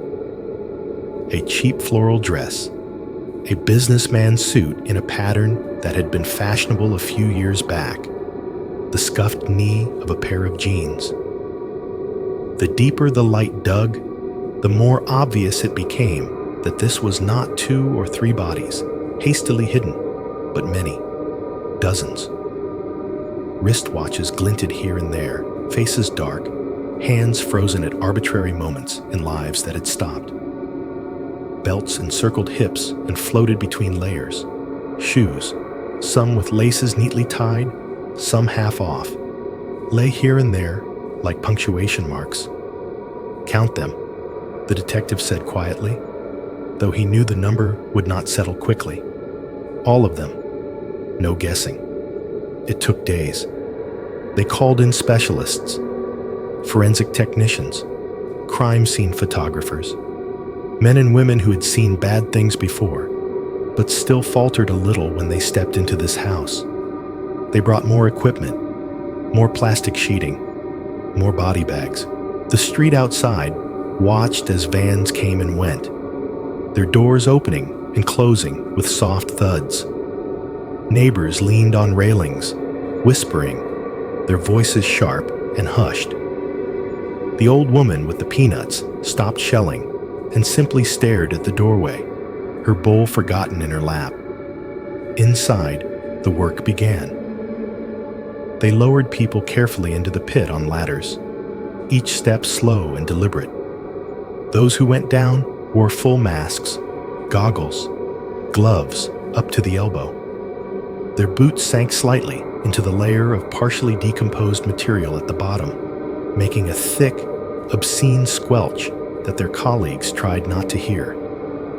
One by one, they uncovered bodies as best they could in the constrained space, separating limbs with more respect than the killers had ever shown. Each time they freed enough of a body to lift it, they signaled. Ropes were lowered, looped around, and then, with a mix of brute force and grim tenderness, the dead were brought back up into the light. Body bags waited, zippers open like mouths. The sounds of the days blurred into a terrible symphony. The zip of those bags closing, teeth meshing smoothly along tracks, enclosing each form. The murmur of names being read from lists as they tried to match clothing, jewelry, and old photographs to what they were finding. The soft, stifled sobs of relatives who had been called in once it became clear what this place was. Out in the makeshift reception area, a woman pressed a shaking hand to her own throat as she recognized a belt buckle, a shirt pattern, a chipped gold tooth. A man dropped to his knees when he saw a briefcase he had once bought for his younger brother. Not all could be identified. 28 of them, in the end, belonged to families who had waited and feared and hoped and finally let their grief harden into a fragile acceptance. Those 28 were given names again in the reports. Their photographs, taken from worn wallets, old wedding portraits, school IDs, were matched to the remains with as much care as science and memory could allow. The others were numbers. Unknown male, aged approximately. Unknown female, age impossible to determine. Their hair length, their clothing, their bones told partial stories, but no one stepped forward to complete them. They became entries on a chart, lines in a case file, empty spaces in someone's life who either did not know where to ask or had already had too many reasons to fear the answer. 42. That was the final count. 42 bodies in a hole under a low house on an ordinary street in Norha. The number did not look like much on paper, just 2 digits. It did not capture the weight of the bags, the strain on the officers' backs, the way some of them would wake months later in the night smelling that scent again, feeling dust on their tongues. 42. The detective wrote it in his report with a hand that cramped halfway through. His pen pressed a little too hard on the second digit, leaving a tiny tear in the paper, as if even the sheet could not bear the weight of what it now carried. As they cataloged the dead, small details emerged like glints in mud. A cheap ring still on a finger. No one had bothered to take it. A necklace with a tiny charm in the shape of a bird. A cigarette lighter engraved with initials that matched one of the missing merchants' names. A pair of high-heeled shoes that, when cleaned, revealed a pattern of small red roses. Among the remains were differences too. Some showed signs of strangulation. Others carried fractures that spoke of blows. A few had no clear cause of death left in the bones, the soft tissue long gone. The pit had made them equal in one way. Everyone in it had been deemed disposable by the same small group of living people. During one long evening, as the team double-checked their lists, a forensic officer frowning at the charts noticed something. "This one," he said, tapping a file. "We do not have any missing person report that matches." They looked at the notes. The body, reduced mostly to bone now, was estimated to be of a man in his late 20s or early 30s. The clothing fragments were of a style a bit older than most of the others. The decomposition suggested he had been in the ground longer than some, perhaps earlier than when the others began to accumulate. There were no distinctive fillings, no unique scars on the bones, nothing that shouted a name. The detective cross-referenced the dates, the last known trips, the names already accounted for. No one was missing in the right place and time to fit this man. A drifter? One officer suggested. Someone who came through. No family. No one to miss him. Maybe, the detective said. The word felt unsatisfying. The pit under the house had depth the files could not map. It was possible this man had been the first. The experiment that had taught someone how easy it was to make a person disappear. It was also possible he belonged to a story they had not uncovered yet. A thread from another crime, tangled quietly into this one. They tagged him as unknown. They placed him in a body bag like the others, zipped it, wrote a number on the plastic. The bag made the same soft rustling sound as it was moved as all the others had. Outside, Norha watched through net curtains and over balcony railings as the bodies were carried out one by one, lined up, taken away. The city, which had been named in whispers as the place where people vanished, now had a different image burned into its memory. White vans, masked officers, and the steady procession of sacks that held what the house had tried so hard to keep. 42. Most could be named. Some could not. Somewhere in the middle of those statistics, a pit that had once been just an idea, it is not full yet, had been forced to give everything it held back to the light. You are far away from Norha now. The house with the quiet door, the pit under the floor, the long line of body bags and courtroom benches. That is all somewhere else, in another country, in another time zone, almost in another world. Right now, there is only your room. Listen to it for a moment. There is probably a main sound, the one you have stopped hearing because it has been there for so long. The low, steady hum of the refrigerator down the hall. The faint whoosh of an AC or heater pushing air through vents. Maybe a fan turning lazily, blades slicing the air into thin, invisible pieces. Under that, there are smaller sounds. The soft tick of something cooling. A pipe, a lamp, the body of your computer settling after a long day. The faint thump from upstairs as someone moves, or the muffled vibration of a car door outside. A neighbor's TV leaking a little laughter through the wall, too quiet to make out the words. Your own noises are there too, the slight rasp of fabric when you shift on the bed, the rustle of your blanket when you pull it a little higher, the small, almost secret sound your throat makes when you swallow. If you listen hard enough, you can hear your own breathing, air sliding in, warm, then leaving a little cooler. You are not in Norha. You are not in that low, dim room with mismatched tiles. There is no pit under you, full of wrists and watches and jackets that never got hung back up. No one dragged you to this bed. You walked here. You chose this pillow. You pulled these sheets over yourself. The floor beneath your mattress is nothing special. Wood, maybe, laid down in neat planks by someone who swore at a tape measure once, or concrete poured long before you moved in, marked by boot prints that sank and smoothed out. Maybe there is carpet on top, softening everything.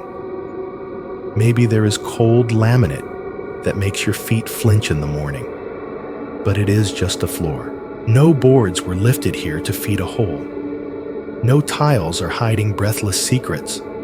The only thing below you is insulation, pipes, wires, maybe another apartment where someone else is trying to fall asleep, listening to their own sounds. You are not above a pit. You can feel that if you let yourself. Let your attention slide from the story and settle gently into your body. Notice the weight of your blanket, how it presses down just enough to make you feel held, not trapped. Feel the pillow under your head, soft or firm, the way it cradles the back of your skull, the skin of your cheek against the fabric, cool or warmed already by how long you've been lying there. Your hands know where to rest, on your chest, feeling your own breath, under your cheek, tucked under the pillow, between your knees. This is your little arrangement of comfort, the shape you make every night. Your room has its own temperature. Maybe the air is a little too dry, and your lips feel it. Maybe it is a little cool, and the tip of your nose is just barely cold, while the rest of you is warm. Notice that small difference. Tiny details like that anchor you here, in this space, not in the house you have only visited in your mind. You are not in Norha. You are in your city, your house, your apartment, your rented room, with its posters, its laundry pile, its glass of water sweating gently on the nightstand, or sitting there with a faint ring from earlier. The sounds you are hearing right now are not the sounds of sledgehammers and cracking tile. They are domestic, familiar, almost boring. The fridge cycling on and off, the heater ticking before it settles, the faint buzz of a streetlight outside the window, safe sounds, everyday noises. You are not listening for footsteps on old boards or for a key in a lock that should not turn. Your floor does not hide a mass grave. The worst thing under your bed might be a sock that slipped away, or a box of old cables you keep meaning to sort, or the dust that even vacuum cleaners miss. And still, listen a little more closely. The fridge hum you usually ignore suddenly seems louder now that you're paying attention.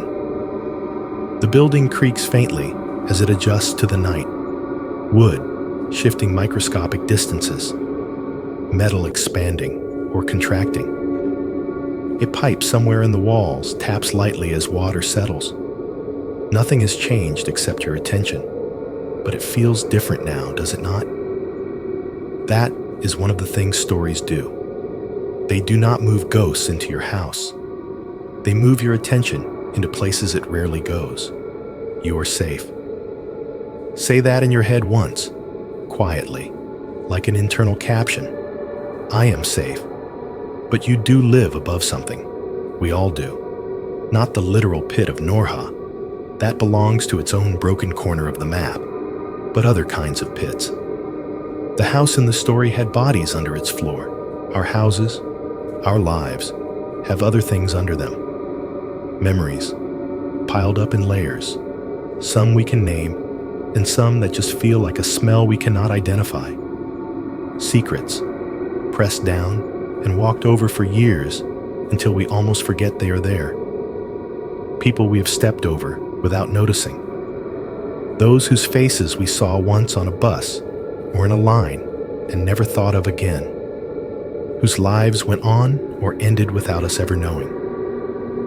You are lying in your bed, but beneath your floor, there are pipes that remember every dish you have washed, wires that remember every time you turn the lights off and on. Beneath those, there is earth that has held up other houses before this one, and beneath that, older layers.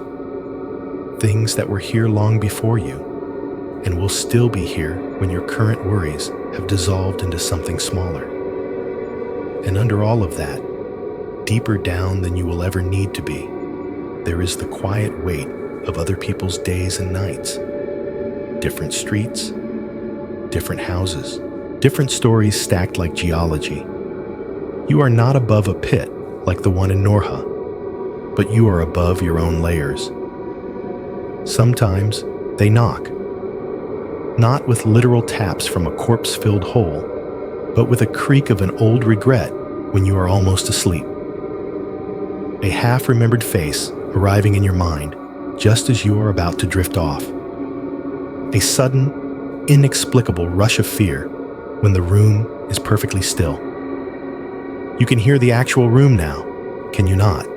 The small cracks and sighs of your space. The ticking. The distant car passing. The heater coming on with its little whoomph. For a moment, let them all rise up. Do not push them away.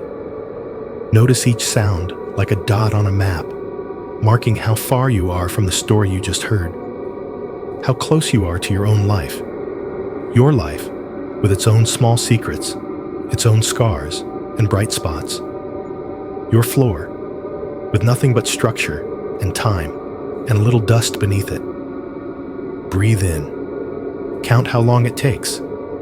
Breathe out. Feel your ribs soften as you do. You are not in Norha. You are here, in your room, listening to your own house breathe. Cities do not grow teeth overnight. Norha did not wake up one morning as a place that swallowed people. It learned, slowly, quietly, the way a habit settles into a body until it feels like nature instead of choice. Think about how that happened. There was a first time, before anyone knew the house in that narrow street was anything but a cheap place to sleep. One person went in and did not come out. Maybe someone noticed. A bartender realized a regular had not returned. A colleague wondered why a contract had not been signed. A woman waited at a window in another town and told herself the trains were just delayed. But nothing obvious was found. No blood on the sidewalk. No body in the river. Just absence, which is the hardest thing in the world to investigate. Then came another missing person, and another. Each one separated by days, weeks, streets, circumstances. The police had files, not patterns. Neighbors heard sounds, not confessions. In the house, the pit grew deeper.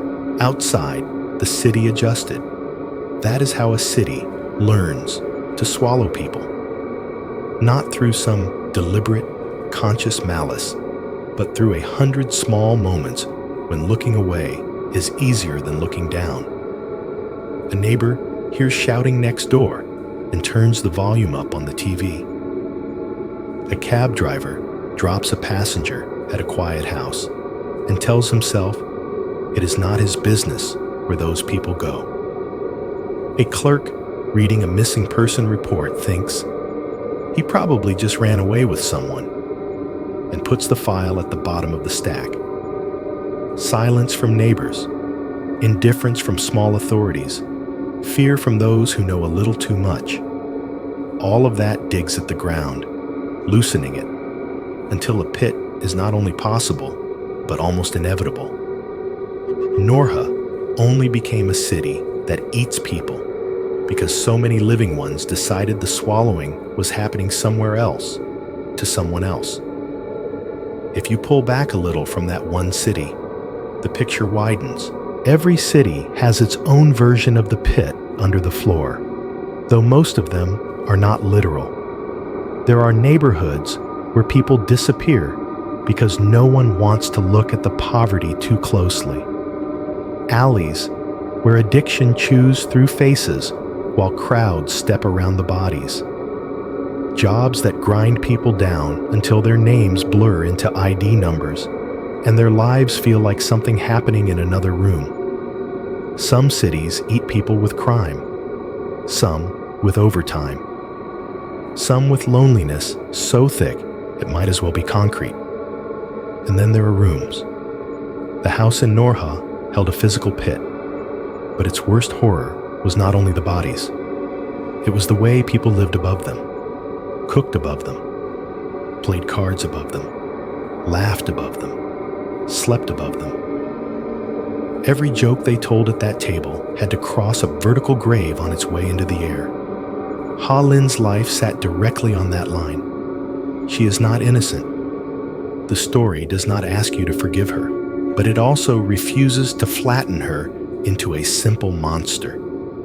She was victim first, a woman strangled and thrown into darkness, waking pressed against the dead.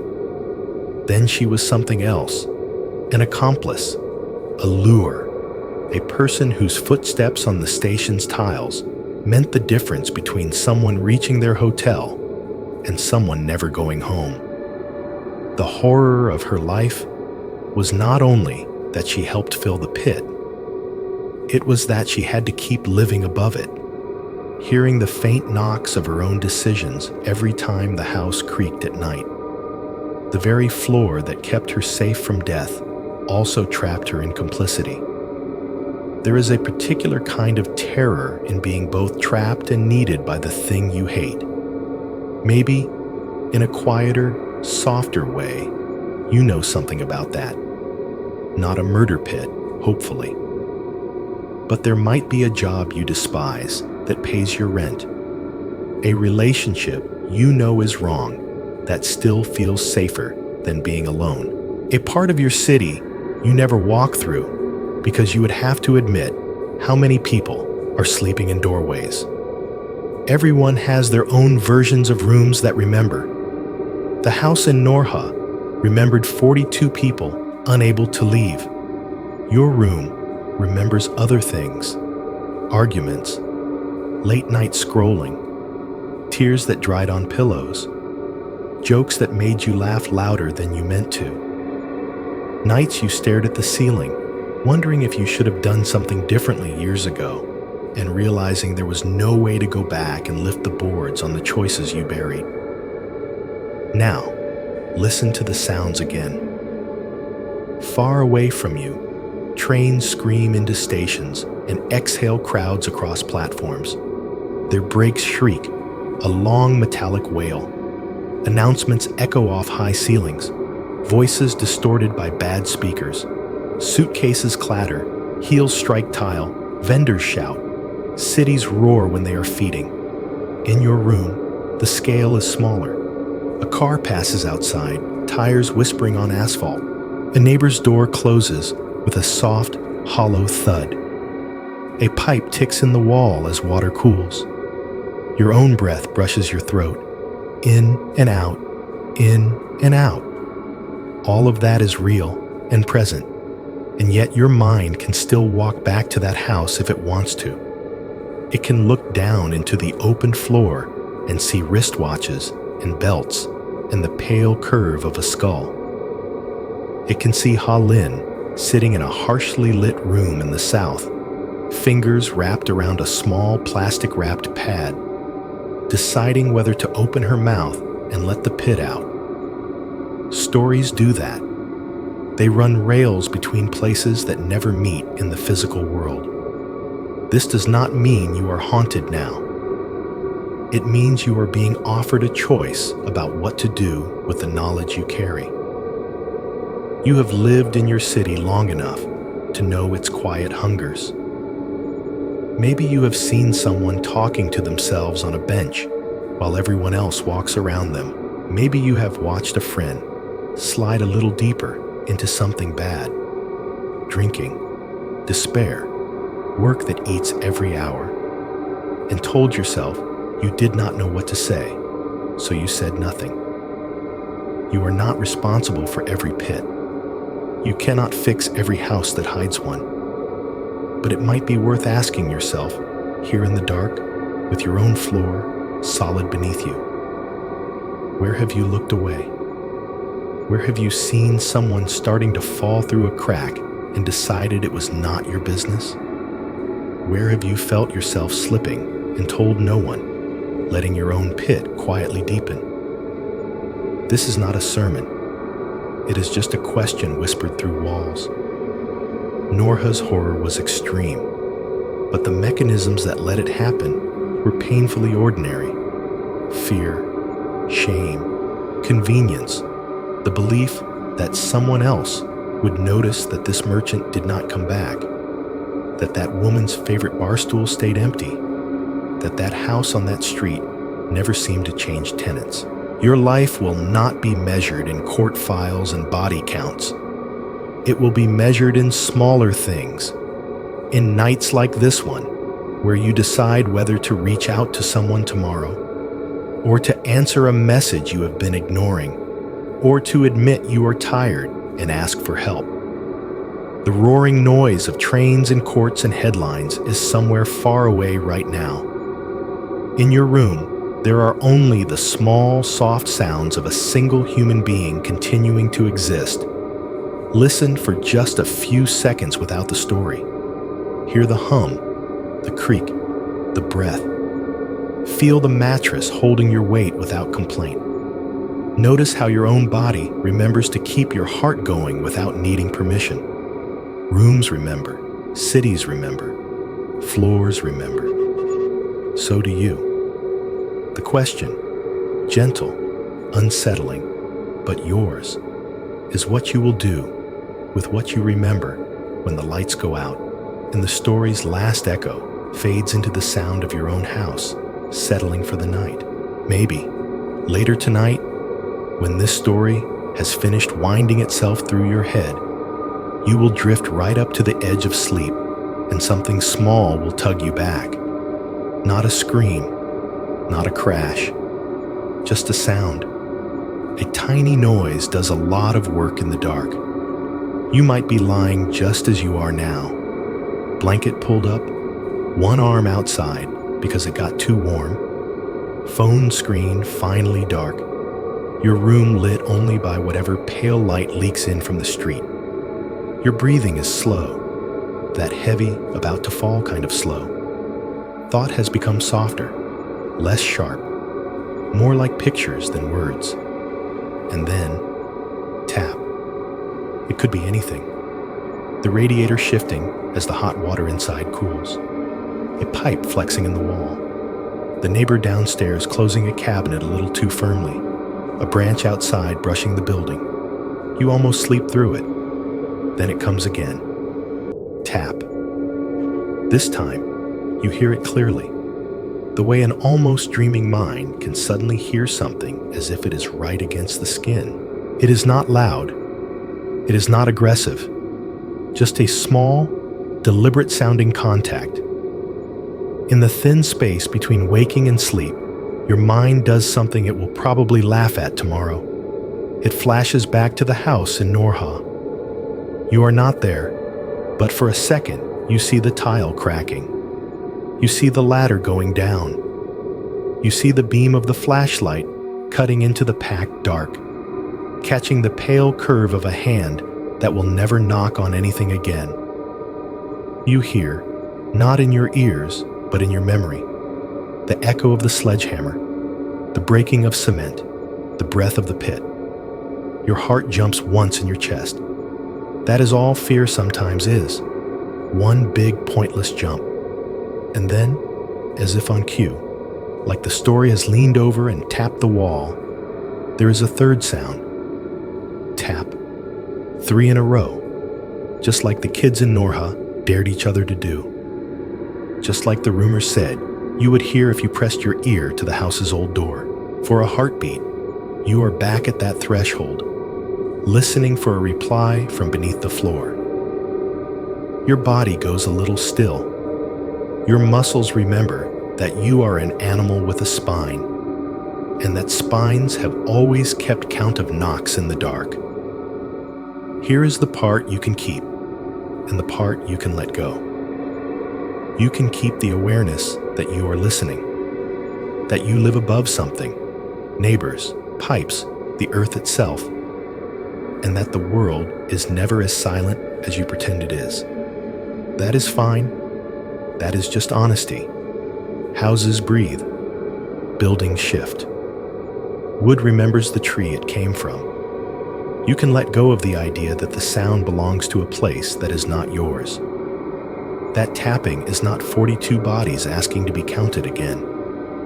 It is not a house in Norha knocking through your floor. That house had its boards lifted. Its pit was opened and emptied. Its secrets were bagged and tagged and carried away. Justice, messy and incomplete, still stepped in. The police went north. They broke the floor. They pulled each person they could reach back into the light and gave names where names could still be found. The people who turned that house into a mouth were named too, in another room with another harsh light. And the law did what it does when pushed hard enough. It closed its fist.